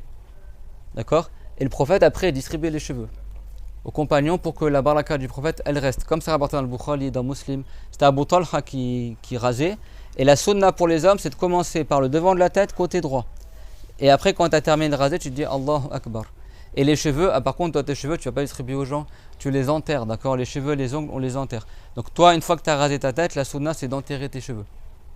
C'est clair? Mais le prophète, lui, comme il est béni, il distribue les cheveux aux compagnons pour que la baraka du prophète reste. Jusqu'aujourd'hui, il y a des cheveux à top capi dans beaucoup de pays musulmans. C'est parmi les choses, les baraka que Allah il a fait perdurer parmi les musulmans. D'accord? Donc tu te rases la tête. Donc la sunna, c'est que tu fais dans cet ordre-là. Mais le fait de faire le tawaf, l'ifada, le fait de se raser la tête pour les hommes ou de se raccourcir les cheveux pour les femmes, et le fait de jeter les 7 cailloux dans le bassin d'Al-Raqaba, ça, il n'y a pas un ordre précis obligatoire. Tu peux faire dans le désordre si tu as envie. D'accord? Mais la sunna, c'est de faire ça le matin de l'Aïd. Dans certaines écoles, c'est obligatoire que ça se fasse au minimum à partir du Fajr. Dans l'école de Shafi'i, tu peux le faire à partir de la deuxième moitié de la nuit. Et c'est pas minuit, c'est la moitié de la nuit, entre le Maghrib et le Risha. Il y a combien d'heures? S'il y a 6 heures, par exemple, tu prends 3 heures, c'est la moitié de la nuit. Maghrib et le Fajr, ouais. Barakallahu fikum. C'est bien, vous êtes réveillés, vous avez réussi le test. Donc, ce qu'il y en a, ils disent quand même, hier on est parti, subhanallah. Tu te rappelles, Samuel? Nous on était habillés comme ça, on était les seuls, je crois, on est parti un peu manger un sandwich quelque part. On était les seuls habillés comme ça, et il est venu me voir comme ça, il a dit vous êtes dans un groupe et tout. Commence à me poser, au début je croyais qu'il voulait nous contrôler parce que quand tu sors là, il faut absolument que tu aies ton truc. Et il me pose des questions dans le Hajj, tout ça. Il me dit oui, à partir de minuit. Je dis c'est pas à partir de minuit. Alors après minuit en français, c'est la moitié de la nuit, littéralement. Mais c'est pas 12 heures. Il m'a dit à partir de 12 heures la nuit. Je dis c'est pas à partir de 12 heures la nuit. C'est à partir de la moitié de la nuit. Donc si la nuit elle dure 8 heures, bah, tu comptes 4 heures à partir du Maghreb, là c'est la moitié de la nuit. C'est bon? Donc à partir de la moitié de la nuit, tu peux partir pour faire ton tawaf, pour aller jeter les pierres dans le bassin d'Al-Raqaba et te raser la tête. Mais la sunna c'est d'attendre jusqu'à l'aube. D'accord? Tu fais le soubor et après tu vas faire ça. Sauf si les gens ils sont un peu âgés, ils sont fatigués, ils sont faibles. Comme ils partent à pied, à la base tu es censé partir à pied. D'accord? De Muzdalifa jusqu'à Mina. Pas qu'ils voilà, ils galèrent, ils commencent à partir dès la moitié de la nuit. Mais ceux qui sont en bonne santé, la sunna c'est qu'ils partent après le soubor. Tu fais la prière du soubor, après tu fais du zikr, etc. Après le soleil se lève, tu attends environ 20 minutes après le lever du soleil, c'est le début du temps qu'on appelle la duha.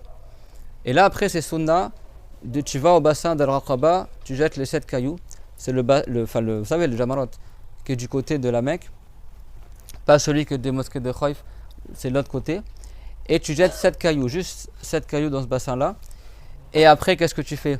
Si tu as un mouton à égorger, tu l'égorges, ou un mouton, ou une moutonne, ou une chèvre, et après tu rases la tête, et après tu vas faire le tawaf, tout ça avant le dhuhr. Ça c'est la sunna. Si jamais il y a plein de monde comme nous, le tawaf, on va pas le faire le matin de l'Aïd pour nous, nous on va le décaler au jour d'après, comme ça il y aura moins de monde, d'accord?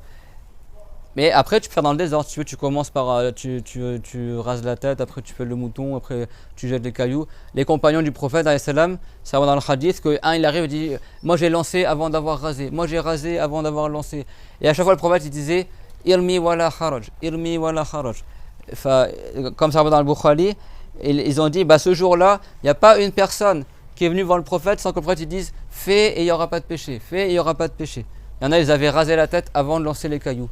Il y en a, ils avaient lancé les cailloux avant de raser la tête. Donc chacun allait voir le prophète, oui, moi j'ai fait comme ça, moi j'ai fait comme ça, moi j'ai fait comme ça. Et le prophète disait, fais et il n'y aura pas de péché, fais et il n'y aura pas de péché. Donc les savants, ils ont dit, il n'y a pas un ordre particulier, obligatoire.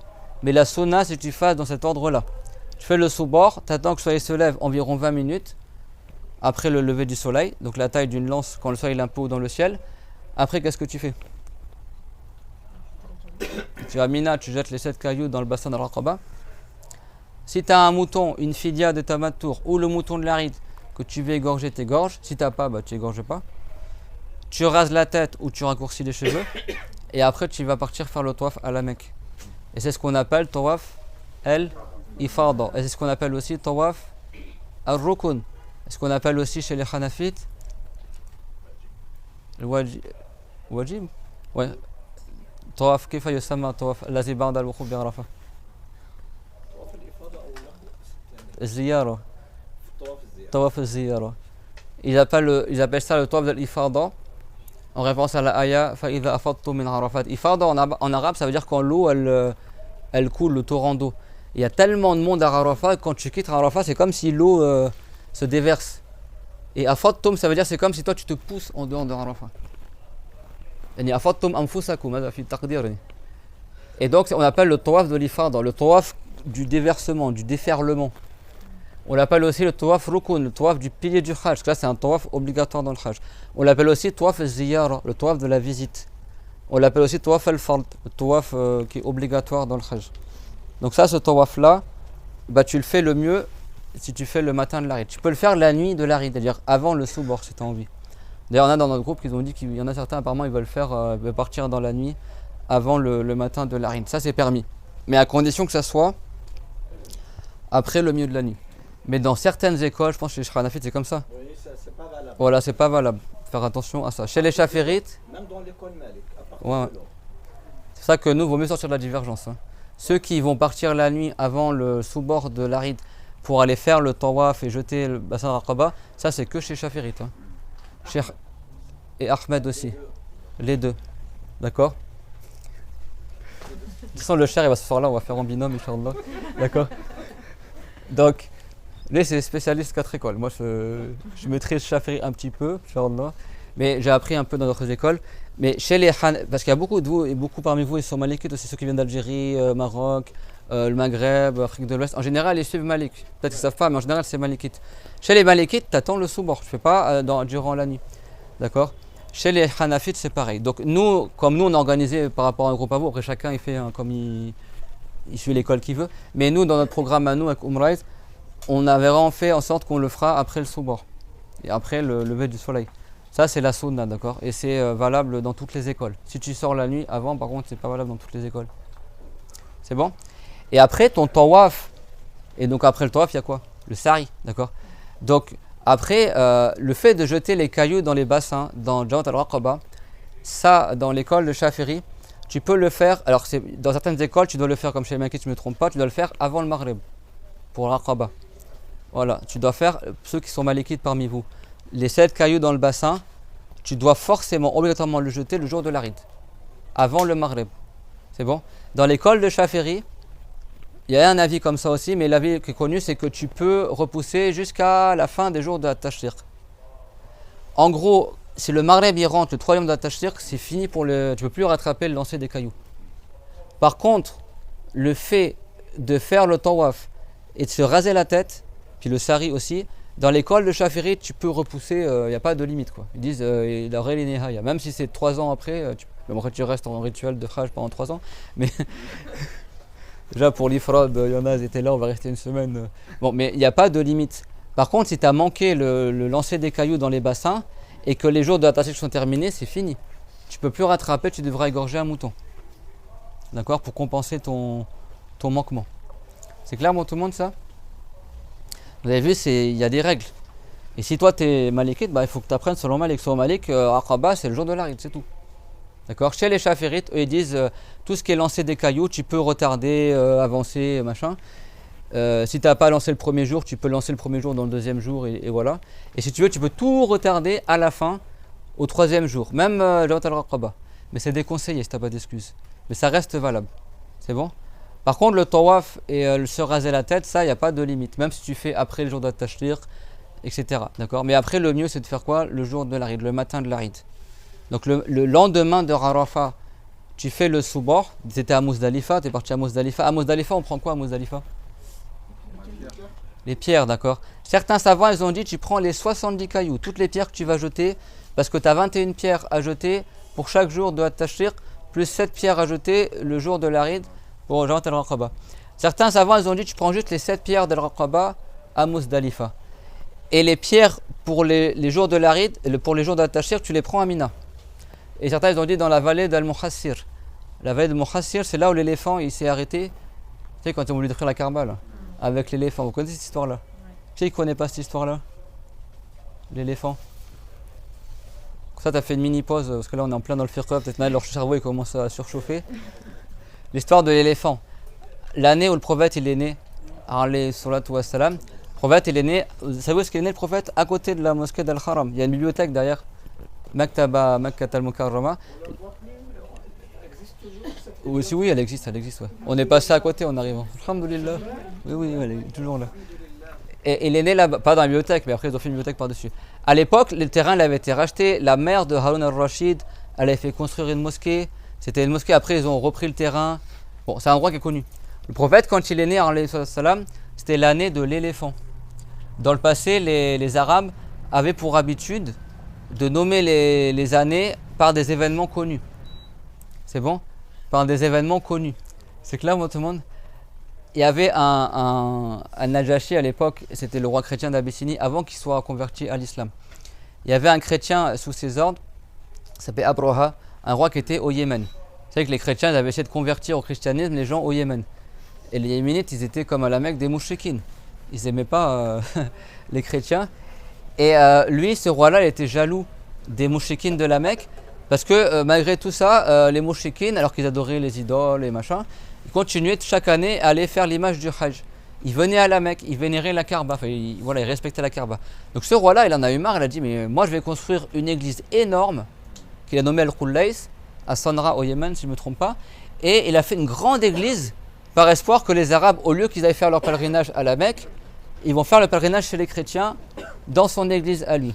Alors après, il y a deux versions. Il y a une version qui a un bédouin, il en a marre cette église, il est parti dans cette église-là, il a fait ses besoins dedans. Comme les toilettes, quoi, il l'a fait dedans, dans l'église. Ça a énervé après ce roi-là. Dans une version, il y avait des Arabes qui faisaient un feu, le feu il a volé, il est allé sur l'église, ça a cramé l'église. Alors lui, il était dégoûté, donc il s'est mis en colère et il a fait une armée avec 12 éléphants. Plusieurs éléphants, et il a pris un gros éléphant qui s'appelait Mahmoud, et il a dit, cette fois-là, on va détruire la Kaaba avec. Donc il a voyagé depuis le Yémen avec ses éléphants, et il est arrivé en direction de la Mecque. Quand il est arrivé, il y avait le grand-père du prophète, Abdul Muttalib. Le prophète, c'était l'année où il est né. Il n'était pas encore là, le prophète Muhammad, c'est l'année où il est né, c'est bon. Et le grand-père du prophète, Abdul Muttalib, lui, il n'était pas musulman. Mais lui, il n'a pas connu l'islam. Il sera sauvé parce qu'il n'a pas reçu l'appel à l'islam. C'était un noble de Quraysh qui avait beaucoup de prestance. C'était un peu le chef des Arabes. Voilà, vous savez, le prophète est la meilleure des tribus arabes. Il voit les éléphants arriver. Il sait qu'eux, ils n'auront pas la capacité de combattre cette armée-là. Donc il a dit aux gens, rentrez, allez dans les vallées, dans les montagnes, voilà, on va faire un accord avec eux, on va voir ce qui se passe, etc. Abraha, quand il est arrivé, il a volé 200 chameaux à Abdul Muttalib. Il arrive, parce qu'ils sont tous partis, donc lui il a récupéré des chameaux, et après il s'est installé quelque part. Et là, Abdul Muttalib, il dit, bon quand même, là on n'a pas fait de bataille, rien du tout, il arrive, il prend mes chameaux, donc il va le voir, il avait beaucoup de prestance. Au point, quand il est arrivé à Abdul Muttalib, le roi, il ne savait pas quoi faire. Pourtant, c'était un roi. Hein. Il dit, est-ce que moi, je m'assois à côté de lui? Est-ce que je le fais asseoir à côté de moi? Enfin, il ne savait pas trop comment faire parce qu'il était, en plus, il n'était pas grand de taille. Alors, comme dans le temps libre, il était grand de taille, il était très beau physiquement, etc. Et donc, le roi Abraha, il a senti que ce n'était pas n'importe qui arrive. Donc, il a voulu l'honorer. Il dit, voilà, viens, on s'assoit, etc. Quelle est ta requête? Et il a dit, nous, on n'est pas venu en guerre, on est juste venu pour une seule chose, c'est détruire cette Kaaba. Et toi, quelle est ta requête? Et il a dit, moi, tout ce que je veux, c'est, vous êtes passé, vous avez pris 200 chameaux à moi, je veux récupérer mes chameaux. Là, le roi il dit attends, mais quand je t'ai vu arriver, tu avais de la prestance, j'ai beaucoup eu d'estime pour toi. Là, on vient, on détruit l'objet de votre religion, on vous détruit votre maison sacrée, et toi, la seule chose que tu penses, c'est récupérer tes chameaux. T'es tombé dans mon estime. Et là, qu'est-ce qu'il a dit Abdul Talib? Et il a dit cette Kaaba, elle a un seigneur, c'est Allah, et son seigneur, il la défendra.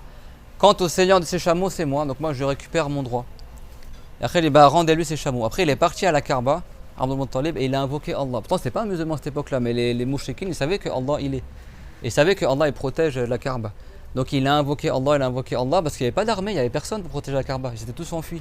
Parce que les mouchriquins de Quraysh, ce n'étaient pas des gens qui avaient les moyens de combattre des éléphants, etc. Donc il a invoqué Allah Ta'ala pour qu'il protège la Kaaba. Donc entre-temps, Abraha il arrive avec son gros éléphant, la Mahmoud, donc dans la vallée d'Al-Muhassir. Et du coup, ils ont dirigé l'éléphant vers la Kaaba et l'éléphant il s'accroupit, il ne veut pas avancer. Il essaye de le pousser, etc. L'éléphant il ne bouge pas. Du coup, ils mettent l'éléphant à droite, il commence à avancer à droite. Ils le mettent à gauche, il commence à avancer à droite. Ils le mettent en direction du Yémen, l'éléphant il commence à courir vers le Yémen. Après, il le retourne en direction de la Kaaba, l'éléphant il se braque, il ne veut plus avancer. D'accord? Donc on dit qu'ici, que l'éléphant il n'a pas voulu avancer. Donc cette vallée-là où l'éléphant il était, on appelle ça la vallée d'Al-Muhassir. C'est de là-bas que c'est sunna de prendre les cailloux pour les bassins, les autres bassins pour autre jour de l'Aqaba, ou sinon de Mina. Mais c'est déconseillé que vous preniez les cailloux qui ont déjà été lancés. C'est-à-dire que tu ne prends pas les cailloux autour des bassins, tu récupères, tu relances. C'est valable, hein, mais c'est déconseillé.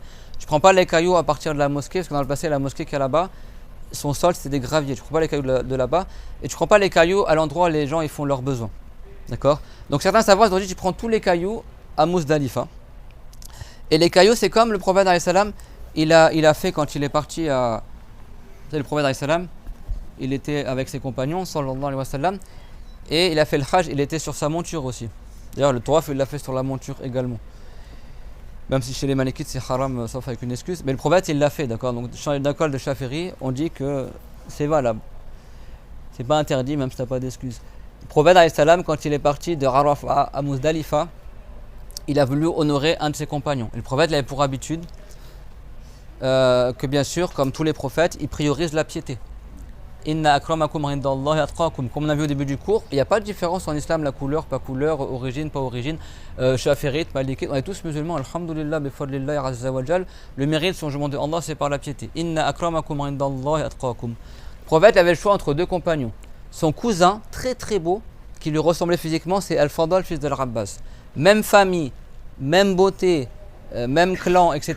Et un autre qui s'appelait Oussama, fils de Zayd. C'est qui Oussama, fils de Zayd? C'était un homme qui était noir, sa mère c'était une éthiopienne, et son père Zayd c'est un arabe, qui lui il avait été esclave. C'était à la base le serviteur de Khadija. Khadija elle l'a donné au prophète Mohammed. Le prophète l'a tellement aimé Zayd quand il était petit que il a affranchi tout ça, mais tellement il l'aimait qu'il l'a ramené sur le Hajar Ismail. Il l'a ramené à côté de la Kaaba et il a dit soyez témoin que Zayd c'est mon fils. Il a adopté Zayd. Pourquoi? Parce que Zayd, sa famille, il le recherchait. Son père et son oncle, ils le recherchaient ardemment. Parce que là-bas, c'était quelqu'un qui avait été fait esclave chez les Arabes. Donc sa famille voulait le récupérer. Et à la fin, il est tombé entre les mains du prophète. Et lui, tellement il avait un comportement magnifique du prophète Mohammed, lui, même en tant que serviteur, il dit moi, je vais rester avec le prophète Mohammed. Donc, ça, c'était avant, Yannick, il appelle les gens à l'islam, tout ça. Mais à cette époque-là, après, il y a son oncle et le père qui est arrivé à Zayd. Et ils ont fini par retrouver Zayd chez le prophète Mohammed. Et tu sais, normalement, tu vas récupérer l'esclave, il faut que tu donnes une somme pour acheter l'esclave, etc. Va tout un truc. Et le prophète n'a pas demandé d'argent. Il a dit écoutez, c'est Zayd qui est concerné, on laisse le choix à Zayd. Et il a dit à Zayd, il y a ton père et ton oncle qui est là, ils veulent que tu rentres avec eux. Et moi, je te donne le choix. Soit tu restes avec moi, soit tu repars avec ton père et ton oncle. Et Zayd, il a dit, tellement il a vu un bon comportement du prophète, sallallahu alayhi wa sallam, il a dit moi je reste avec toi. Le père et l'oncle ils étaient choqués parce que normalement, même en tant qu'esclave, tu veux partir et tout ça. Et ils ont dit mais toi tu as le père et l'oncle. Il dit mais toi tu restes chez un homme alors qu'il y a ton père et ton oncle qui te veulent. Il dit mais cette personne-là, il tient lieu de père et d'oncle en même temps. Il est encore plus éminent. Et du coup, eux, le prophète n'a pas pris d'argent, c'est pas le prophète qui a décidé, et bon, comme le père et l'oncle, ils ont dit, bon, bah, ils l'ont laissé. Et le prophète, tellement ça l'a touché, tellement il aimait Zayd et ça l'a touché, qu'il l'a pris à la Kaaba et il a dit à tout le monde, soyez témoins que c'est mon fils adoptif. Les gens, il l'appelaient après Zayd, fils de Mohammed. Zayd, fils de Mohammed. Après, plus tard, il y a le Coran qui est descendu et qui a aboli l'adoption. Et vous savez, dans le Coran, Dieu l'a dit, Ma kana Muhammadun aba ahadim mir rijalikum walakin rasulallah wa khataman nabiyyin. Que Mohammed n'est pas le père de l'un d'entre vous, mais il est le dernier des messagers et il est le messager de Allah et le dernier des prophètes. Donc, il y a eu des ayats qui ont abrogé l'adoption. C'est-à-dire que tu as le droit de requérir un enfant, de l'élever, mais tu ne peux pas l'affilier à toi-même alors qu'il ne descend pas de toi. Donc Zayd, il a plus été nommé Zayd fils de Mohammed, il est redevenu Zayd fils de Haritha. D'accord. Et preuve en est, c'est qu'il était marié avec la cousine du prophète, Zaynab, et après au final Zayd il a divorcé Zaynab et le prophète s'est remarié avec la cousine. Et normalement si c'est ton fils, tu n'as pas le droit de te marier avec l'ex-femme de ton fils. C'est bon. Donc ça prouvait qu'il n'était plus le fils adoptif du prophète. Sallallahu alayhi wa sallam. Et après, Zayd, ça s'est pas trop bien passé avec Zaynab. Donc le prophète, après, il l'a remarié avec Ayman al-Habashiyya, qui était une femme éthiopienne qui avait élevé le prophète en islam. C'était comme la mère du prophète. Et ils ont eu un enfant qui est Oussama, fils de Zayd. Oussama, fils de Zayd, il est rentré en islam avant le cousin du prophète, Al-Fadl. Et donc le prophète, quand il a voulu choisir entre Oussama, fils de Zayd, et Al-Fadl, fils de Al-Rabbas, pour aller de Arafat à Muzdalifa, qui c'est qu'il a pris derrière son dos sur la monture? Il n'a pas pris son cousin, il a pris Oussama fils de Zayd. Parce que Oussama fils de Zayd était rentré en islam avant, donc pour le prophète, il a dit lui il est meilleur, son jugement de Allah, il est plus pieux. Donc il a priorisé quelqu'un qui n'est pas de sa famille, sur son propre cousin. Et après ils sont partis à Muzdalifa. Quand ils sont arrivés à Muzdalifa, le prophète il a envoyé Ibn Abbas, si je ne me trompe pas, corrigerai Inch'Allah, pour aller chercher des cailloux. Il lui a pas dit comment chercher les cailloux, quel caillou prendre. Ibn Abbas, Allah lui a comme ça inspiré d'aller prendre des petits graviers de la taille d'un pois chiche ou d'une phalange. La sunna pour le gravier, c'est qu'il soit de la taille d'une phalange. Savants ils disent la taille d'une graine de foule, de fèves là, les fèves là. Ils ont dit même la taille d'un noyau de date. Ibn Abbas, il a pris comme ça les petits graviers, mais comme ça, de sa tête, il a pris des graviers et il a ramené ça au prophète. Et le prophète, alayhi salam, c'est pas Ibn Abbas? Non, j'ai la photo de la taille des cailloux aussi. Ouais, bah un gravier de la taille d'une phalange, c'est bon? De 1 ou 2 cm. C'est bon. C'est pas tu arrives, tu lances des pierres ou un parpaing ou les sandales, les savates, les bouteilles. Il y a des gens, ils croient que le shaitan, il habite dans les bassins, ça c'est faux. Hein. Et que quand tu tires sur le bassin, tu t'éclates la tête du shaitan, ils sont là. Tu vois des sandales, des trucs, des bouteilles, des gourdes, dans les dates. Ça c'est pas valable, d'accord? Il faut que ça soit des cailloux. Mais la sunna, c'est des petits graviers en fait. La religion, elle est facile, hein, subhanallah. C'est pas, t'arrives, tu lances des rochers. Des petits graviers juste. Et le prophète, alayhi salam, quand Ramdan ibn Abbas, il a ramené les graviers, il a été content, le prophète. Parce qu'il a vu qu'il a fait ce qu'il fallait. Et il a dit, Fabihadha farmou. Fabihadha farmou. Il dit, jetez ça. C'est ça qu'il faut jeter dans les bassins. Et il a dit, Wa iyyakum wal ghuluwa. Fa inna al-ghuluwa ahlaka man kana qablakum. Il a dit, et prenez garde à l'extrémisme dans la religion, parce que l'extrémisme, ça a égaré ceux qui vous ont précédés. Les juifs et les chrétiens, comme on a vu cet après-midi, c'était des musulmans à la base. Comment ils se sont égarés? Ils sont allés dans l'extrémisme. Ils ont fini par dire Jésus c'est le fils de Dieu, Marie c'est la mère de Dieu, Gabriel c'est le Saint-Esprit, je sais pas, ils sont partis dans un délire. Ils ont fait de l'extrémisme. Donc le prophète, ça veut dire que même dans les graviers, c'est pas tu fais de l'extrémisme. C'est bon, mais ça c'est une règle de manière générale. La religion, elle est facile. C'est pas tu commences à rendre interdit des choses qui sont permises ou à rendre permis des choses qui sont interdites. Soit tu vas dans le laxisme, ou soit tu vas dans l'exagération, dans la sévérité trop sévère. La religion, elle est entre les deux. Allah Ta'ala, dans Surat Al-Baqarah, il a dit وَكَذَلِكَ جَعَلْنَاكُمْ أُمَّةً وَسَطًا لِتَكُونُوا شُهَدَاءَ عَلَى النَّاسِ وَيَكُونَ الرَّسُولُ عَلَيْكُمْ شَهِيدًا. Ça veut dire quoi cette ayah? Et de même, nous avons fait que vous soyez une communauté du juste milieu, afin que vous soyez des témoins pour les gens et que le prophète témoigne pour vous au jour dernier. C'est bon? Et notre communauté, à nous, au jour dernier, elle va témoigner pour le prophète Nour, elle va témoigner pour les prophètes comme quoi ils ont appelé les gens à l'islam. Parce que leur peuple qui n'ont pas cru en eux, ils vont dire « Ah ben nous, on n'a jamais reçu l'appel à l'islam. » Donc, il sera demandé des témoins. Et c'est nous qui serons ramenés, les musulmans de la communauté du prophète Mohammed. On va témoigner que Nour, il a bien fait son travail. Mais le Dieu, il sait tout, bien sûr, mais c'est pour honorer notre communauté. Et le prophète, après, il va arriver, il va dire, et moi je témoigne que ma communauté, ils ont dit vrai. Donc on a la dernière des communautés qui va témoigner contre les autres, et personne ne témoignera sur nous. Parce qu'il n'y aura personne après nous, la communauté du prophète Mohammed, alayhi salam. Donc c'est la religion du juste milieu. Mamarna wa kadhalika. Et de même. Pourquoi Dieu l'a dit et de même? Parce que juste avant, il parlait de quoi, Allah Azza wa Jal? Juste avant ça, il parlait de quoi? De la Kaaba. Et la Kaaba, elle est où sur terre? Au centre de la terre. Il est où, Gianni, là? Il est pas là? Ah, t'es là, il est en face de moi en plus. Gianni, vous vous rappelez quand on a fait le tawaf, là, quand on arrive à la Mecque, elle était comment l'ombre sur le sol? Le soleil était pile au-dessus de notre tête, parce qu'on a fait le tawaf au moment du Dhuhr. L'ombre, elle était pile dessous nous. C'est pas genre l'ombre, elle sort comme ça, elle était pile sous nous.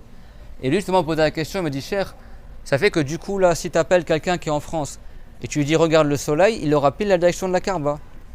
Je dis exactement, subhanallah. Là, comment les compagnons, ils ont trouvé la Qibla au millimètre près, là, au degré près, à Cordoue, ou en Russie, ou en Ukraine, je sais pas où. Bah, si tu sais, aux équinoxes d'été et d'hiver, il y a des moments dans l'année où le soleil, il est pile au-dessus de la Kaaba, mais vraiment pile, il n'y a même pas d'ombre. Parce que l'ombre, elle est sous toi, en fait. Bah, si le soleil il est pile dans le prolongement de la Kaaba et qu'il fait jour dans un autre pays, celui qui regarde le soleil à l'heure où c'est midi à la Mecque, hein, pas en France, ou enfin, peut-être en France ça va être à 10h du matin, j'en sais rien. Et ben tu regardes le soleil, c'est exact comme si le soleil t'indiquait la Kaaba, quoi. Tu peux savoir au millimètre près la Qibla, parce que le soleil il va être à ce moment-là dans le prolongement de la Kaaba. Alors dans le pays où tu es, ça va pas être forcément le temps du Dhuhr, mais à la Mecque ce sera le temps du Dhuhr. Parce que la Kaaba, elle est pile au centre de la terre. Entre l'Orient et l'Occident. Entre le Nord et le Sud. D'ailleurs, la grande ours à la Mecque, tu la vois pas, elle est au niveau de l'horizon. L'étoile polaire, etc. C'est bon? C'est bon? Elle est pile entre l'Orient et l'Occident. Ce qui fait que le soleil, il y a des moments dans l'année où il passe comme ça, pile au-dessus. Quand il est au milieu, il n'y a pas d'ombre. C'est bon?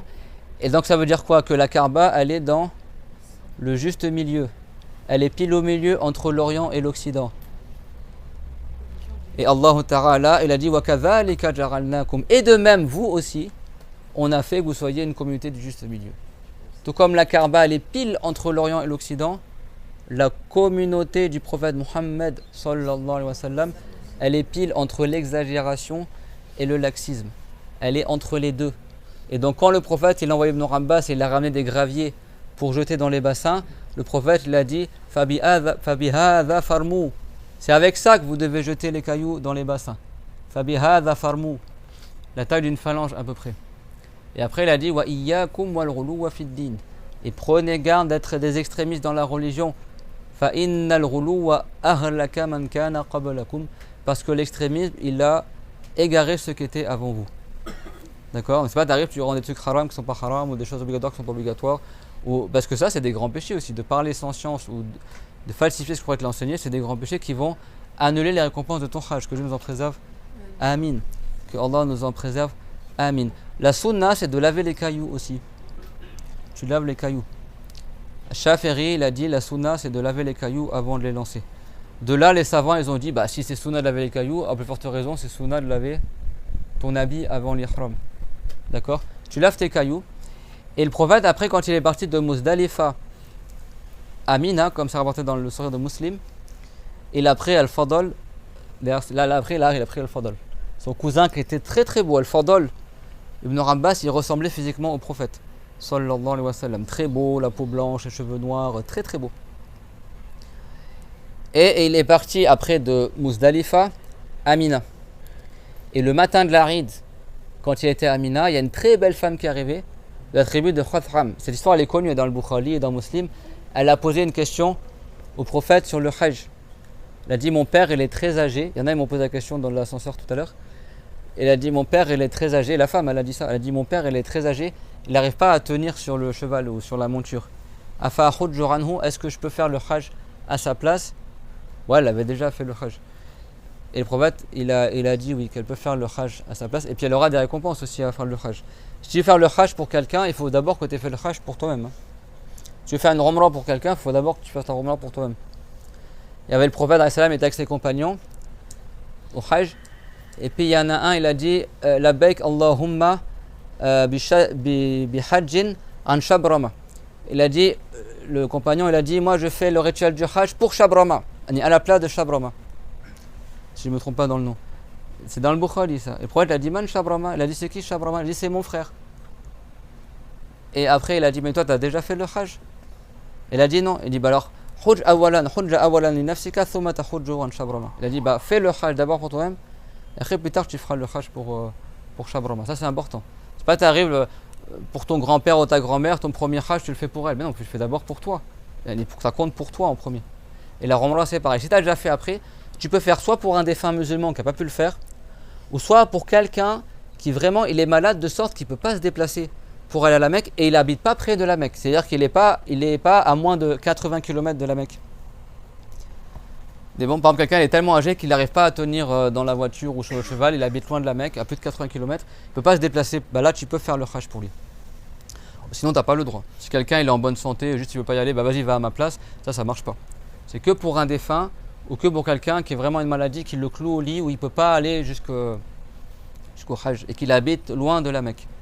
C'est clair, tout le monde, ça? Et donc, il a pris Al-Fadl derrière lui jusqu'à Mina. Et cette femme-là était très très belle. Donc, elle s'est mise à regarder Al-Fadl. Et Al-Fadl, qui est très beau, s'est mise à regarder aussi. Et c'est comme s'ils sont plus un peu tous les deux. Le prophète, il a vu ce qui se passait. Alors, j'ai pas dit qu'ils sont tombés dans le haram. Mais ils se sont plus tous les deux. Le prophète, qu'est-ce qu'il a fait avec sa main? Il a fait comme ça. Il a tourné le visage de Al-Fadl. Et après, la femme, elle a posé sa question. Il n'a pas blâmé la femme, il n'a pas dit toi t'es belle, comment tu viens parler aux hommes, tu caches pas ton visage. De toute façon la femme, vous savez, c'est haram qu'elle couvre son visage en état d'ihram, en plaquant un truc sur le visage. Elle n'a pas dit ta voix c'est une zone de pudeur, faut pas parler aux hommes. Ça c'est des gens des fois extrémistes, ils rendent haram des choses qui ne sont pas haram. Quand le prophète il est arrivé à Médine, il s'est installé où? La chamelle elle s'est arrêtée où? Dans le quartier de Banu Najjar. Vous savez le prophète quand il arrive à Médine avec sa chamelle, c'est pas qu'il a dit laissez ma chamelle avancer, c'est Dieu qui lui ordonne à ce qu'elle s'arrête. Elle s'est accroupie à côté de la maison de Abu Ayyub al-Ansari, dans un quartier qu'on appelle Banu Najjar, qui à la base est le quartier des tantes du grand-père du prophète. Il a de la famille, le prophète à Médine déjà. Et quand il s'est installé dans ce quartier-là, tellement les gens étaient heureux que les femmes du voisinage sont sorties en chantant, elles ont dit Nahnu banatum min Bani Najjari ya habbada Muhammadin min jari. Commencez à chanter, nous on est des filles de Banu Najjar. Oh quel bon voisin on a que Mohammed. Le prophète l'a pas dit A'udhu billah haram, haram, comment tu parles devant les hommes et devant. Non, c'est pas haram. Mais voilà, la femme, il y a une pudeur. Quand elle fait la talbiya, elle n'ose pas la voix comme les hommes. Quand elle récite la prière devant les hommes, elle récite à voix basse. C'est bon, elle fait pas le adhan comme les hommes, elle ose la voix. D'accord? Mais c'est pas dire que c'est haram qu'elle parle aux hommes, tant que c'est dans la limite de la hishma. D'accord? Tant que c'est dans la limite de la bienséance. Cette femme-là, elle a posé la question au prophète, elle était très belle, et Al-Fadl était très beau. Et elle est venue, il n'y avait pas le prophète tout seul, il y avait un homme avec lui. Elle a posé la question. Le prophète, quand il a vu qu'il y avait un risque de regard avec désir, il n'a pas dit à la femme A'udhu billah, va-t'en, couvre ton visage, tais-toi, va-t'en, machin. Il a tourné la tête de son cousin, pas de la femme. Et ça, c'est dans le Coran. Qul lil mu'minina yaghuddu min absarihim. Dit aux croyants. Et ça, cette ayah, elle est mal traduite en français. De toute façon, le Coran ne peut pas le traduire. Dieu n'a pas dit aux croyants qui détournent leur regard. Il a dit yaghuddu min absarihim wa min at-tabrid. Dit aux croyants qui détournent une partie de leur regard. C'est-à-dire le regard interdit, là tu détournes la tête. Qul lil mu'minati yaghudduna min absarihin. Et dit aux croyantes qu'elles détournent une partie de leur regard. Si tu crains le désir interdit, là tu tournes le regard. Il y a des hommes qui sont très beaux. Si une femme elle a peur de tomber amoureux d'un homme qui est beau, elle va pas dire c'est un devoir que cet homme-là il se couvre le visage. C'est elle, elle détourne le regard. C'est pareil, si une femme qui est très belle, tu as peur d'être affecté par elle, ben c'est à toi de détourner le regard. Et le prophète, qu'est-ce qu'il a fait? Quand il a vu qu'il y avait un risque, avec sa main, il a tourné le visage de Al-Fadl. Après Al-Fadl, il a dit ça à Al-Rabbas. Et après Al-Rabbas, qui est l'oncle du prophète, le père d'Al-Fadl, allait voir le prophète. Il a dit Lima lawaita runuqa ibn ammika ya Rasulallah. Pourquoi tu as tourné la tête de ton cousin ya Rasulallah? Et le prophète, sallallahu alayhi wa sallam, il a dit Ra'aytu shabban wa shabbatan falam aman alayhima min ash-shaytan. Il dit j'ai vu un jeune homme, j'ai vu une belle femme, et je n'avais pas la garantie que le shaitan il ne s'immisce entre les deux. Donc il a pris les devants et il a détourné le regard de Al-Fadl, fils de Rabbas, pour pas qu'il y ait un regard interdit. Alors les regards interdits, ça annule pas toute la récompense du Hajj. C'est bon?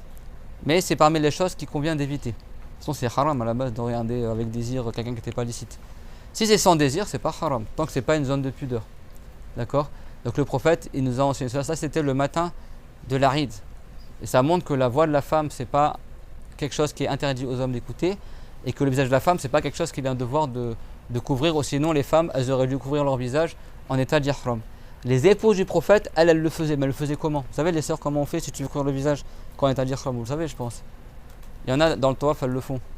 Tu mets comme une casquette là, après tu mets un voile devant. C'est bien d'exagérer dans la zone de pudeur. Les savants ils disent si la femme elle veut se couvrir les mains, elle met du henna, du henné dessus, comme ça on voit pas ses mains. Elle se fait comme des gants mais avec du henné, parce que les femmes ont le droit de porter des gants durant l'état d'ihram. Si elle veut couvrir son visage, soit elle se met du henné, ou soit elle met comme une visière et elle met un voile devant. Ça pour les femmes du commun c'est sunna. C'est bien la femme. Alors maintenant tu fais le tawaf, n'est-ce pas cher? Tu vois les cheveux, tu vois les bras jusque là, bon c'est tout le contraire. Là, c'est l'extrême inverse. Tu vois les jambes, tu vois. Bon, moi une fois il y a 15 ans quand j'avais fait la Umrah, en plein tawaf, il y a une femme, elle a enlevé son voile. Et là, on voyait tous ses cheveux et après elle a remis, Zama elle voulait remettre son voile. Et le tawaf, qu'est-ce qu'il a dit le cher tout à l'heure? C'est quoi le hadith? Tawaf c'est quoi? Il y a plusieurs hadiths. Dans une version, at-tawaf bil bayt as-salah. Le tawaf autour de la maison, c'est une prière. C'est-à-dire que c'est comme quand tu fais la prière. Ma soeur, quand tu pries, t'es pas cheveux à l'air. Bah, le tawaf, c'est pareil. Illa annahu uhilla fil mantiq faman nataqa fala yantiq illa bi khair. Le prophète l'a dit, sauf que dans le tawaf, tu as le droit de parler. Donc celui qui veut parler durant le tawaf, qu'il ne dise que du bien. Mais sinon, il faut que tu aies le wudu comme la prière. Il faut que tu aies la zone de pudeur couverte comme la prière. Pour l'homme, c'est quoi? Entre le nombril et les genoux. Pour la femme, c'est tout son corps, sauf le visage et les mains. Et le visage, ça là, c'est pas le visage, hein, mes soeurs.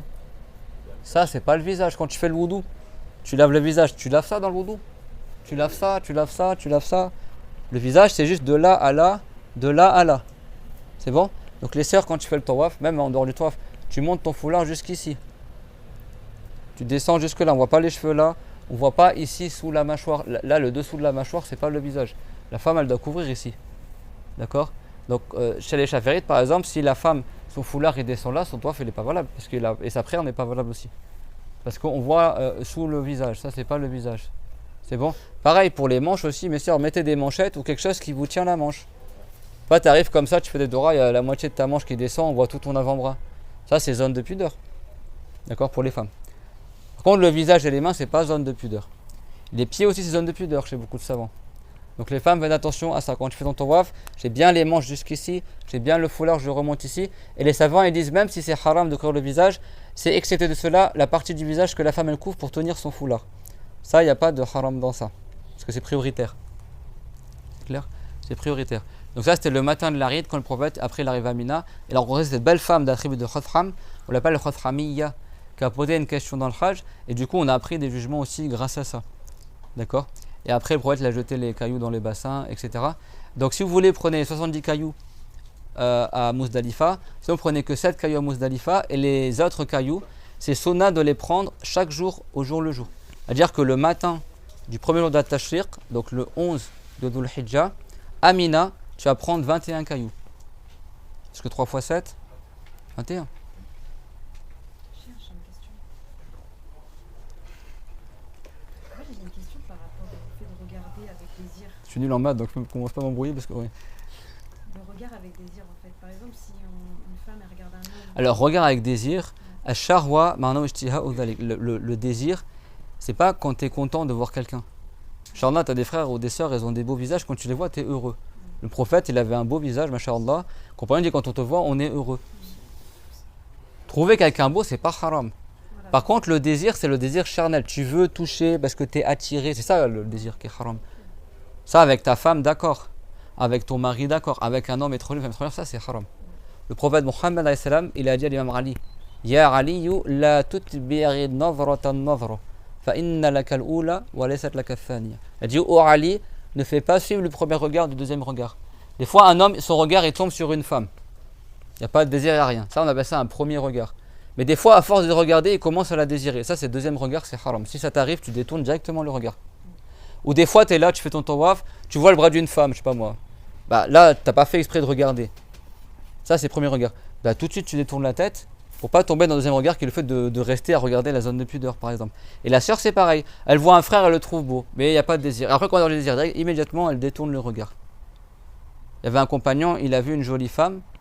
Ah nous on est des êtres humains, machin. Il a vu une jolie femme, même les compagnons, des fois ça leur arrivait ça c'est impossible pour les prophètes. Les prophètes sont préservés des indécences, de la mécrance, des grands péchés et des petits péchés qui marquent comme ça une bassesse de caractère ou des mauvais caractères.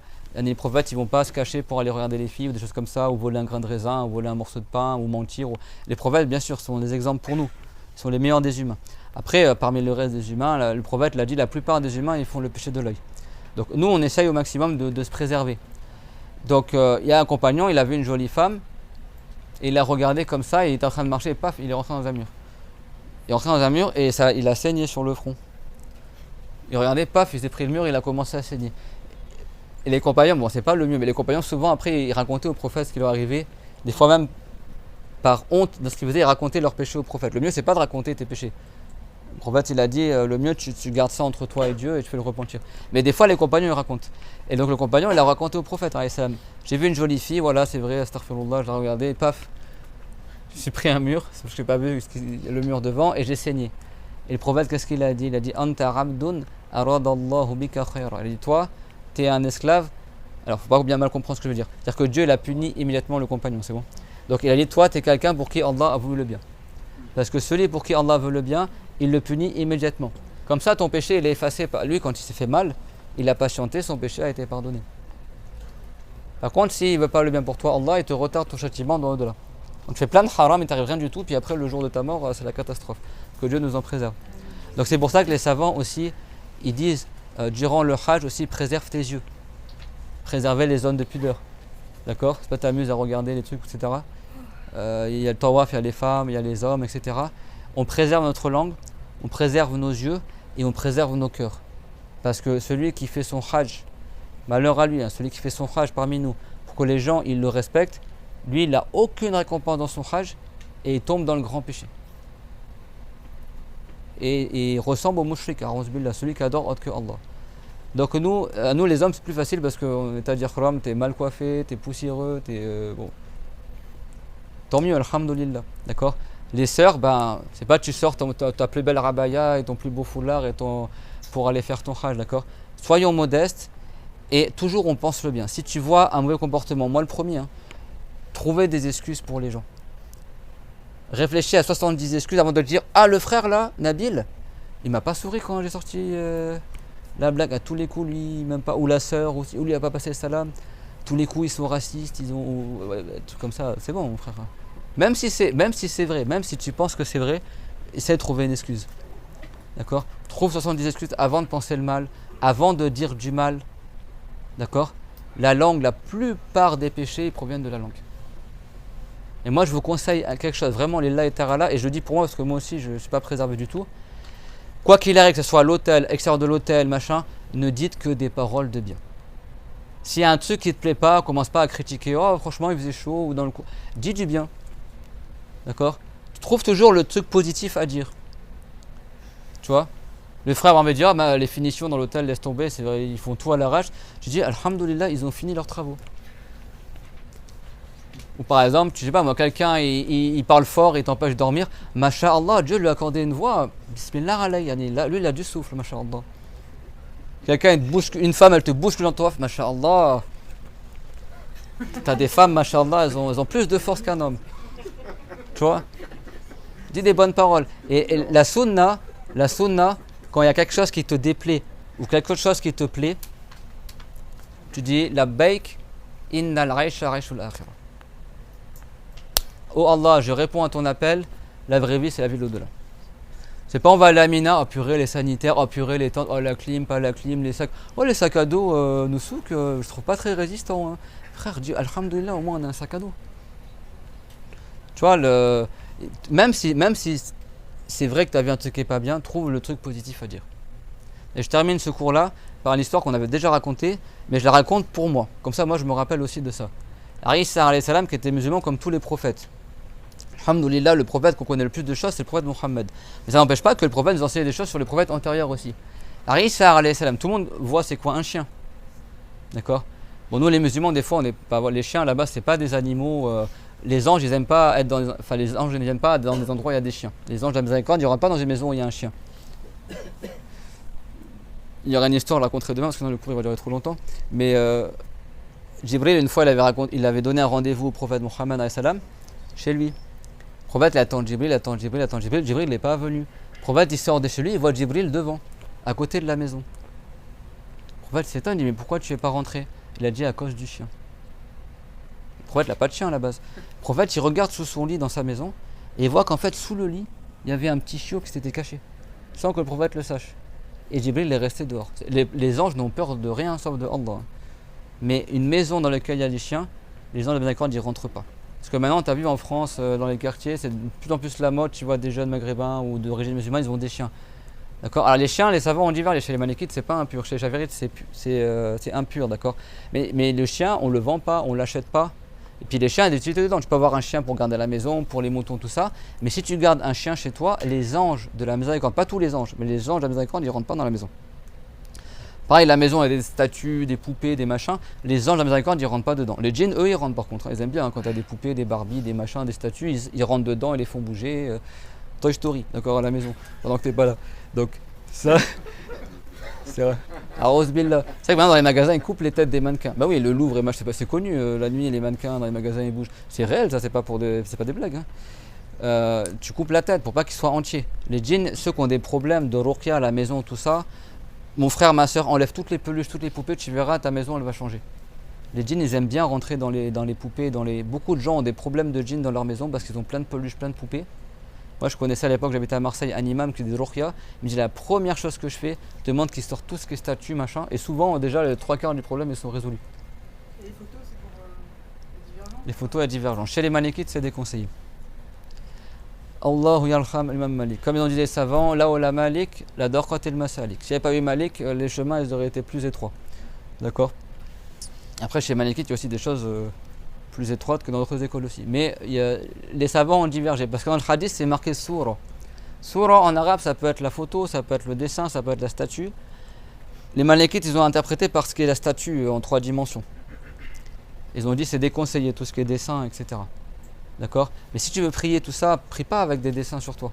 Des animaux, Lacoste, machin, un cheval, tout ça. Tu as des récompenses en moins dans la prière. Même normalement, la carte Nusuk, normalement, si tu voulais prier, tu l'enlèves parce qu'il y a une tête dessus. Ta tête en l'occurrence, même les savants disent, même tu ne rentres pas dans l'habit, tu le mets ailleurs. Sauf si tu crains que la police saoudienne ils vont arriver durant la prière et vont t'arrêter parce que tu n'as pas ta carte Nusuk. Si tu crains, par exemple, même les billets de banque, hein, normalement tu enlèves ça de ta poche, tu mets de côté pour la prière. Si tu crains contre le vol, tu as une excuse pour prier avec. C'est bon? Les cartes Nusuk ou machin, si tu peux le mettre de côté durant la prière et prier sans ça, c'est mieux. Parce que ça enlève des récompenses. Sauf si vraiment tu crains une nuisance, une réelle nuisance si tu ne la portes pas durant ta prière. Dans ce cas-là, tu as une excuse pour la garder sur toi. Imaginons, je sais pas, à Arafat, il y a tellement de monde que si tu poses ta carte, tu vas la perdre. Après, tu vas partir en prison parce que tu auras perdu ta carte Nusuk. Il n'y a aucun frère pour t'aider. Elle se prend la prison, il nous a fatigués pendant tout le séjour, comme ça il l'embarque. D'accord. Bien sûr, il faut s'entraider, d'accord. Donc là, et après, tu as peut-être une excuse de la garder sur toi, d'accord. Il y a une histoire sur Aïcha, Exactement. J'ai pas voulu trop rentrer dans les détails. Le prophète, il est arrivé, il a tout découpé. Hein. Oui, mais elle, après, elle a récupéré, elle a fait des oreillers avec elle. Voilà, mais il a coupé toutes les têtes. Quick. D'accord. Elle avait fait un rideau dans la chambre, et il y avait des broderies avec des êtres vivants dessus. Ce qui est haram, c'est pas les fleurs et tout ça, mais c'est un cheval, les êtres vivants entiers. Le prophète n'était pas content du tout quand il est arrivé. Elle dit, vous me déchirez tout ça. Il a coupé toutes les têtes. Après, elle a récupéré les morceaux, elle a fait des coussins avec. Ça, c'est dans le Bukhari, le hadith. D'accord. Et il y a des hadiths très très explicites. Hein. Celui qui veut reproduire la création de Allah, il lui sera du jour dernier, insuffle l'âme dans ce que tu as fait. Et il lui sera demandé de nouer entre 2 bouts de graines de charir, il n'arrivera pas à le faire. Il sera châtié comme ça, essayer de nouer. Tu sais, les graines d'orge là. Tu as 2 petits fils là sur les côtés. Tu peux pas faire un nœud avec. Il sera châtié, il lui sera demandé dans le châtiment de faire quelque chose qu'il est incapable de faire. Il sera dans le châtiment. C'est vrai que certains savants ils ont dit. Alors ce qui est image là, genre sur ça digital, certains savants ils ont dit ça rentre pas dans l'interdit Parce que l'image, elle est virtuelle, elle n'est pas matérialisée. Ça s'allume, ça s'éteint, tu vois. Tout ce qui est vidéo, photo, machin, mais sur les écrans, ça, tu as le droit de dire que c'est pas haram. Par contre, une fois que c'est imprimé, etc., vous savez qu'il y a des gens qui adorent les images. C'est comme ça qu'ils ont commencé à adorer les idoles. Là, c'est la suite un peu du cours cet après-midi. Au début, dans le passé, c'était permis de faire des statues, même des statues. Dans le passé, c'était permis. Dans notre communauté à nous, c'est interdit. Mais avant, c'était permis. À l'époque d'Idriss, il y avait 5 saints que les musulmans aimaient beaucoup. Shaitan, il a fait sa stratégie, hein, comme d'habitude, sur plusieurs siècles. Hein. Et il a fait une stratégie. Il dit, quand ils sont morts, ces 5 saints, il a vu que les musulmans étaient tristes. Alors lui, il ne te veut pas le bien, le Shaitan. Il dit, vous n'avez qu'à faire des statues commémoratives. Comme ça, chacun, il se rappelle de ces saints-là. Donc, ils ont fait 5 grandes statues, et chacun dans sa maison, il avait 5 petites statues qui représentaient ces saints-là. Ça, c'était permis à l'époque. Comme nous, tu as une photo. Après, c'est pas bien, les photos, tout ça. Il n'y a pas de baraka dans les photos, t'aimes ton cher ou un tel ou machin. Il n'y a pas de baraka dans les photos. Par contre, si tu as juste la karba toute seule, ou il y a la baraka dans la photo, s'il n'y a pas d'être humain dessus. Mais il n'y a pas de baraka dans les photos des gens. Mais eux, ils avaient fait des petites statues comme ça, des 5 saints. Après, ils ont eu des enfants, ils sont morts, après, ils ont eu des enfants. Et comme ça, des générations après, le Shaitan, il est revenu. Et les gens, ils avaient gardé les statues. Et il a dit, en fait, ça, c'était 5 dieux que vos ancêtres, ils adoraient avant. Et vous adorez pas, adorez vos statues. Et c'est comme ça qu'ils ont fait le shirk pour la première fois. Donc le fait d'avoir les images comme ça, c'est pas. Il y en a en Afrique, des fois, ils ont zarma leur marabout, le machin. Au final, à la fin, ils finissent par adorer leur marabout. Dans notre communauté à nous, les images d'êtres vivants, t'évites. Certains savants, ils ont dit c'est que ce qui est statue, poupée, machin. Certains, ils ont dit même si c'est gravé, même si c'est dessiné, sauf si c'est un tapis sur lequel tu marches dessus, ou sur les pièces de monnaie, les trucs qui sont rabaissés, qui ne vont pas être adorés. Tu vas pas adorer quelque chose qui est sur un tapis sur lequel il marche. Ou des fois sur les couverts, tu as je sais pas, un pan, dans les assiettes, tu as un oiseau, comme ça. D'ailleurs, ce qui est négligeable comme ça, ce qui est rabaissé, les couverts, les assiettes, machin, là ils ont dit ça fait exception, c'est pas haram. Également les gâteaux, des fois tu as des gâteaux armés en forme de dinosaures, trucs. Ça également, c'est pas haram. Par contre, tout ce qui est peluche, poupée, machin, etc., en fait, tu coupes la tête, il a dit, tout ça, tu gardes pas. Et sur les vêtements?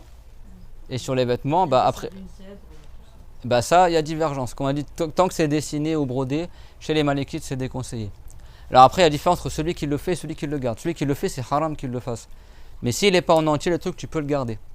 Même si c'est une statue. Mais de faire la statue ou le dessin, c'est haram. Ce sont des enfants qui dessinent. Les enfants, à la base, après, si tu prends l'avis des Malikites, c'est permis. Mais le mieux, c'est pas le faire.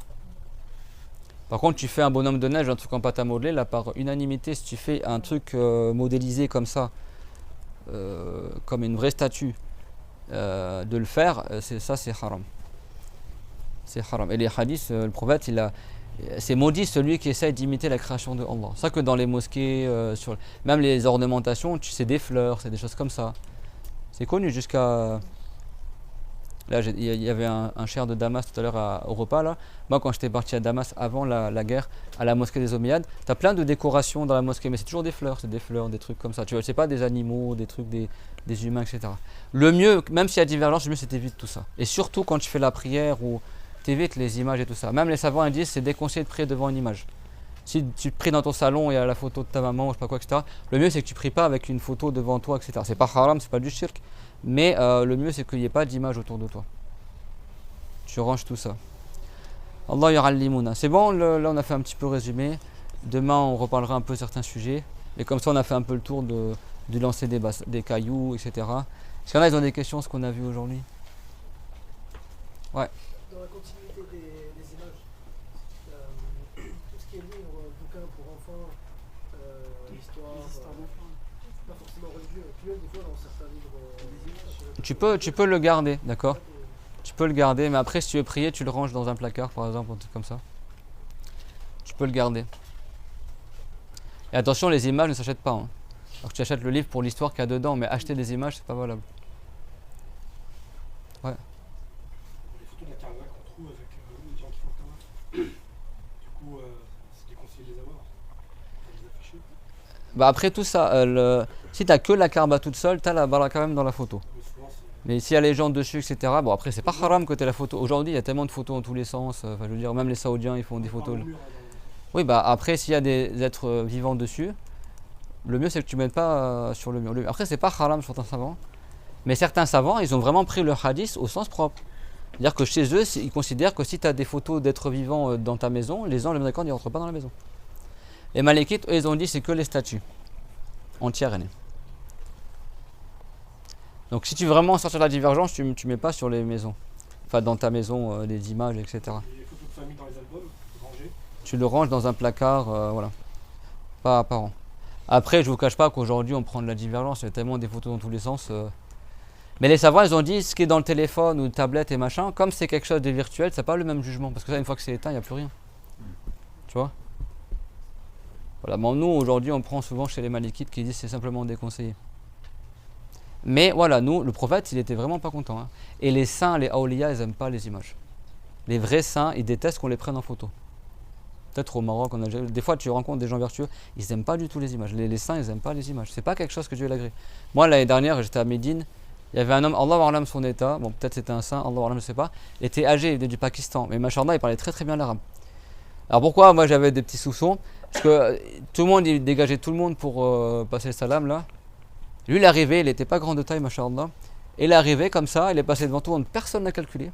Il s'est mis devant la tombe du prophète pour passer le salam, devant les Saoudiens, il était tout seul dans sa rangée, nous on était tous derrière, avec une petite imama, une petite apparence très modeste tout ça. Il reste comme ça devant, il reste devant, il reste devant, il reste devant. Les Saoudiens, c'est comme s'ils ne le voyaient pas quoi. Ils nous viraient à nous et lui il restait devant, il restait devant, il restait devant. Personne ne disait rien, etc. Et tout, comme un enfant, il arrivait comme ça. Il se pose devant comme ça. Tu peux faire des doras aussi, c'est pas haram de faire des doras. Nous on n'invoque pas le prophète Mohammed, on invoque Allah Azza wa Jal. Si les doras sont exaucés devant la Kaaba, que dire devant la meilleure des créatures que le prophète Mohammed? À l'époque de l'imam Malik c'était l'imam de Médine. Il y a un homme, il a dit quand je vais invoquer Allah, je me tourne vers la Qibla ou vers le prophète. Parce que la Qibla elle est dos quand il passe au prophète.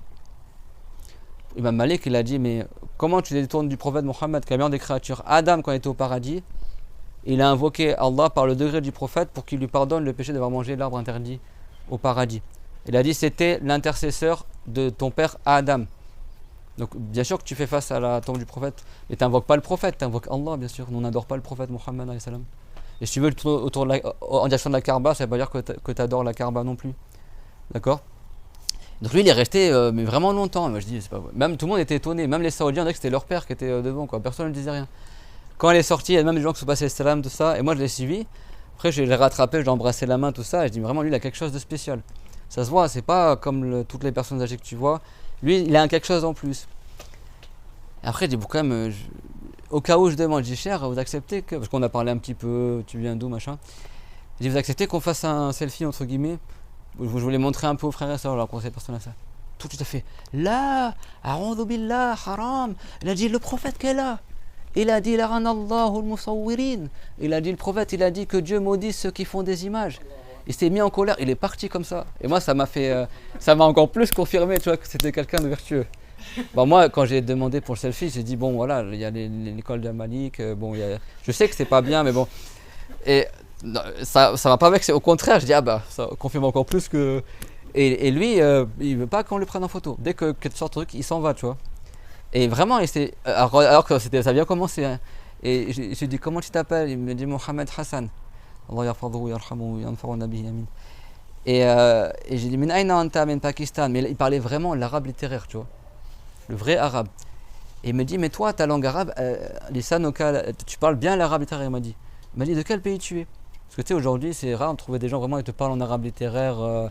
Ils vont parler en direct, mais lui, il parlait vraiment l'arabe littéraire. Et moi, j'ai essayé de lui parler en arabe littéraire bien. Donc, il m'a dit, tu as une belle langue. Il m'a dit, d'où tu viens? Et je dis, de la France. Alors, lui, il vient du fin fond du Pakistan. Je pense que pour lui, la France, c'est Coco Chanel, Tour Eiffel, c'est que des chrétiens, tout comme ça. Et il a été choqué. Il a dit, França? J'ai dit, oui, França. Il est resté comme ça, regardé en l'air, comme ça, il a fait, França. Comme ça, mais vraiment comme s'il ne s'imaginait pas du tout qu'il y avait des musulmans là-bas. D'ailleurs au Liban, moi j'ai vécu au Liban ils s'imaginent qu'en France c'est que des chrétiens blancs. Et voilà, il y a beaucoup de gens qui s'imaginent que la France, ils ne savent pas qu'il y a autant de musulmans en France. Après il dit comment tu t'appelles? Je dis Ibrahim. Après je dis fais-moi des doras. Après il commence à partir. Il dit Antas Moka Ibrahim. Je dis oui. Je dis fais-moi des doras aussi. Parce que bon, quelqu'un de vertueux qui invoque pour toi c'est bien aussi. Et après je dis bon quand même avant qu'il parte je vais essayer de lui prendre une photo. Donc ça avait bien commencé. Je dis cher, vous acceptez qu'on fasse une photo? Direct il a commencé à A'oudhu billah nahnu fil Madina wa ar-rasul hunaka yaqul la'anallahu al-musawwirin. Il dit nous on est à Médine comme ça en présence du prophète. Et lui qui a dit que Dieu il maudit ceux qui font des images. Il s'est mis en colère, il est parti, il a fait les droits comme ça. Après, j'ai starfait les deux, moi le demande de pardon. Et moi j'ai rigolé parce que ça m'a encore plus confirmé que. Voilà, bon, je dis pas que c'est un saint, mais c'est pour dire que même les gens vertueux, ils aiment pas qu'on les prenne en photo. Ça, c'est connu même au Sénégal. T'as un saint connu au Sénégal qui s'appelle Ahmed Bamba, je sais pas s'il y en a qui le connaissent. Bon, il y en a qui vont dans l'outrance, ils vont dire des choses fausses sur lui ou ils vont l'adorer. Mais bon, c'était un saint, c'était un savant qui était à l'époque de la colonisation française. C'était un saint, c'est quelqu'un, un savant malikite, qui a résumé Sanusiya, qui a beaucoup de livres dans le Tawhid. C'était un homme de science, rahimahullah, il est enterré à Touba au Sénégal. Bah lui, il a jamais accepté qu'on le prenne en photo. La seule photo qu'on a de lui, c'est quand les colons français, ils ont insisté pour le prendre en photo pour leurs archives, tout ça. Et lui, malgré ça, il a mis son châle comme ça pour pas qu'on voit sa tête. C'est la seule photo qu'on a de lui. Et du coup, c'est un hadith que le prophète Ah, Maudit, oui, ouais. Ouais, c'est un hadith. Sauf qu'Al-Musawwirin, c'est visé quoi par le mot soura? Voilà, l'interprétation, il y a une divergence. Voilà. Al-Laran yufid al-kabira. Attention, le Laran, ça veut dire que tu es maudit, ça veut dire que tu as un grand péché. Mais après, les savants, ils ont divergé pour le mot soura. Parce qu'à chaque fois dans le hadith, c'est soura, soura. Alors maintenant, aujourd'hui, ils vont dire taswir, ils comprennent prendre des photos. Mais soura, en arabe littéral, à la base, ça peut être pour la statue, c'est l'image, l'apparence, après une statue. Donc, les malékites, ils ont dit ce qui est visé, c'est comme les idoles, en fait, vraiment les statues, quoi. C'est ça qui est haram. Si c'est des saints, gravures, tout ça, ils ont dit c'est déconseillé, mais c'est pas haram. Et certains savants, comme les Chavarites, ils ont dit pour tout ce qui est appelé soura. Sauf si c'est un truc qui est humilié. Un truc tu marches dessus. Tu vois, les couverts, les gâteaux, les trucs, c'est impossible que ce soit adoré parce que c'est des trucs que les gens ils vont marcher dessus, par exemple. Donc la précaution, c'est de ne pas rentrer dans. Pas faire tout ça, tu vois. C'est bon? La carte Nusuk, c'est pas toi qui l'as faite. Ta tête, t'es même pas en entier dessus. Bon, voilà, c'est moins pire que si t'étais entier dessus que toi qui l'avais faite. Au moins, durant le Hajj, t'évites tout ça. Après, si tu prends des photos avec ton appareil photo, dans tous les cas, la photo va pas apparaître. Ton téléphone, il est éteint après. Donc c'est pas que tu avais un album photo avec toi que tu trimballes durant ton Hajj. C'est clair, mon témoin? On disait aussi le tawaf ou salat. On est obligé, donc pendant le tawaf, d'avoir notre carte. Oui, c'est pour ça que là, je vous disais, quand tu as une excuse, là, entre être arrêté par la police, il te met en l'air ton Hajj, il te ramène à Jeddah. Ton Hajj, tu as payé, je sais pas combien vous avez payé pour venir ici, tu as payé, je sais pas, 10 000, 9 000, 8 000 euros, nous c'était 8 500, 700 euros. Après, tu es dégoûté. Donc là, par nécessité, gardez vos cartes. Personne comprend mal ma parole. Et personne il porte sa carte Nusuk et après ils vont tous dire ah c'est lui là le jeune là à l'hôtel là il nous a dit on n'a pas de récompense dans nos trucs donc et il nous l'a dit et lui il a sa carte Nusuk en plus. Non, ça veut dire que bon à l'hôtel, moi je l'ai pas là j'ai pas mise à l'hôtel, Inch'Allah on va pas se faire arrêter, mais quand vous sortez bien sûr gardez-la tout le temps avec vous parce que eux ils ont mis en place ce système là. D'accord, donc là par nécessité tu as une excuse et ça influe pas sur la récompense de la prière Inch'Allah parce que sinon tu crées une nuisance et c'est pas une nuisance qui est faible. Hein. On t'emprisonne ou on te vire d'Arabie. Là ils ont mis tasrir là, tu as des panneaux de 50 mètres sur 10 là. Là hier avec l'équipe Umrah on a fait une petite sortie, un petit extra. Désolé sans rancune pour les autres. Mais bon c'était pour voilà, l'organisation. Et on est sorti. Wallah al-Azim, Harwan il pourrait témoigner.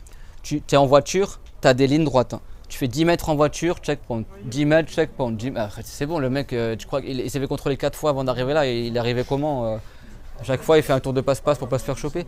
Et tu t'es arrêté une première fois, tasrir, yallah, il est là. Allez, tu fais 10 mètres, hein, juste, c'est la même rue. Tu as fait du comme ça, hop, checkpoint. Ok, tu vois. Même les policiers à la fin sont là. T'imagines? Et pourtant, on est sorti tard. Hein. Donc, je sais pas, tu as 1 milliard de barrage après barrage. On dirait que on est à l'époque des nazis, là, tu vois, l'époque l'Allemagne occupée, etc., les SS et tout ça. C'est vraiment, tu es là, tous les policiers à chaque. Mais c'est vraiment dans la même rue, hein, c'est une ligne droite. La voiture, elle n'est pas arrivée tu vois, de l'espace pour atterrir sur la route, quoi. Mais malgré ça, ils t'arrêtent. Il y a un trafic apparemment de cartes Nusuk et il y a des gens qui se sont fait voler leurs cartes et sont apparemment mince. vendus À prix d'or 2025. Ah, mashallah. Bah, celui qui veut de l'argent, il vend sa carte. Qui s'est fait voler, qui a perdu sa carte, je sais pas comment. Celui qui veut vendre sa carte, il est peut-être riche. Ce soir aussi, ouais. Mais je pense que plus on approche du Hajj, plus ça s'intensifie. Donc que personne il sorte sur sa carte Nusuk. Hein. Après, en revenant pour la photo, peut-être qu'on peut sur la carte Nusuk coller quelque chose sur la photo. Et si quelqu'un il se fait arrêter dans sa carte Noussouk, il me balance pas, il dit pas c'est moi qui. Après même ça, ils regardent la photo peut-être aussi, tu vois, ils vont trouver ça bizarre. S'ils veulent la regarder, on peut l'enlever avec le scotch. Après, moi je vous dis, il y a nécessité, tu crains un risque. Les savants ils ont dit si tu crains un risque, tu la gardes. C'est bon, là c'est un gros risque, hein. Vraiment, ils rigolent pas du tout les Saoudiens. Pas du tout. Il y a 2 ans, quand ils ont commencé à mettre ça en place, ils ont arrêté la police, les militaires ils rentraient dans les hôtels, ils arrêtaient les gens, ils ont ramené 300 000 personnes à Jeddah. Il y a 2 ans, là, pendant le Hajj, quand ils ont commencé quand ils ont arrêté le pacte avec les États-Unis, ils ont commencé à ne plus tolérer ceux qui viennent au Hajj avec un visa touriste. C'était une catastrophe. Les militaires, ils rentraient dans les hôtels. Tu as même des gens, ils sont morts. Il y a une femme, elle est montée sur le toit de l'hôtel, elle a ouvert une porte, elle ne savait pas c'était la cage de l'ascenseur. Elle est rentrée dans la porte, elle est tombée du 6e étage, elle est morte. C'était la panique. Les gens, ils fuyaient dans le désert, ils envoyaient des drones, etc. Enfin, ils rigolent pas du tout ici. Hein. Ils ont le matos, hein. Tu vois, quand tu prends la route, là, tu vois les voitures qu'ils ont et les casques et machin, ça y est, ils sont en guerre eux, contre les pèlerins. Donc nous, on va pas les fâcher, d'accord, s'ils sont déjà énervés. Donc on fait tout tranquillement, on fait tout de la bonne manière, d'accord. Donc personne ne comprend de travers, ouais, mais dans le cours à l'hôtel, ils nous ont dit ça. Et en plus, l'hôtel, c'est Noussouk avec Rawaf, donc nous, voilà. Après, moi, je vais être en prison, etc. Et personne, ils volent toutes les cartes des pèlerins et après, ils les revendent sur Amazon et puis il a 10 000, 100 000 riyals du jour au lendemain. Eh frère, ça vient d'où tout ça? D'accord. Donc, on termine le cours sur ça. Moi, je vous aime tous, lillahi ta'ala. Wallah, le Ramadan, ce que je cherche, c'est pareil. Franchement, moi, je remercie Allah qu'on se soit tous retrouvés ici, quoi. Tous les frères et sœurs francophones. Nous, c'est Umrah.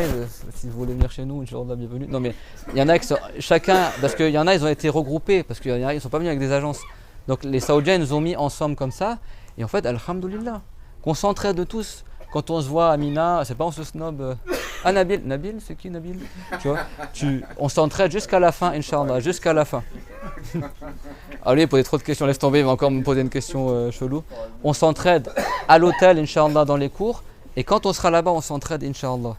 Et Inch'Allah, qu'on se réunisse au paradis comme on s'est réunis, Inch'Allah, à l'hôtel. Wa akhiru da'wana anil hamdulillahi rabbil alamin. Sallallahu ala Muhammad ashrafil mursalin. Et je demande à cher Mohamed Othmani, que Dieu le préserve, notre imam, notre khatib, masha'Allah, qui a fait le Jumu'ah et qui donne des cours et tout ça. Il a fait plusieurs fois le Hajj, bismillah alayhi, c'est un peu le chef de notre groupe. Il va nous faire des doras pour tout le monde, Inch'Allah, azza wa jal, pour terminer cette assemblée de biens, Inch'Allah, azza wa jal. J'aimerais attirer une attention sur un sujet que j'ai remarqué ici à l'hôtel. On est dans le Hajj. Il y a 3 ascenseurs. Je vois des fois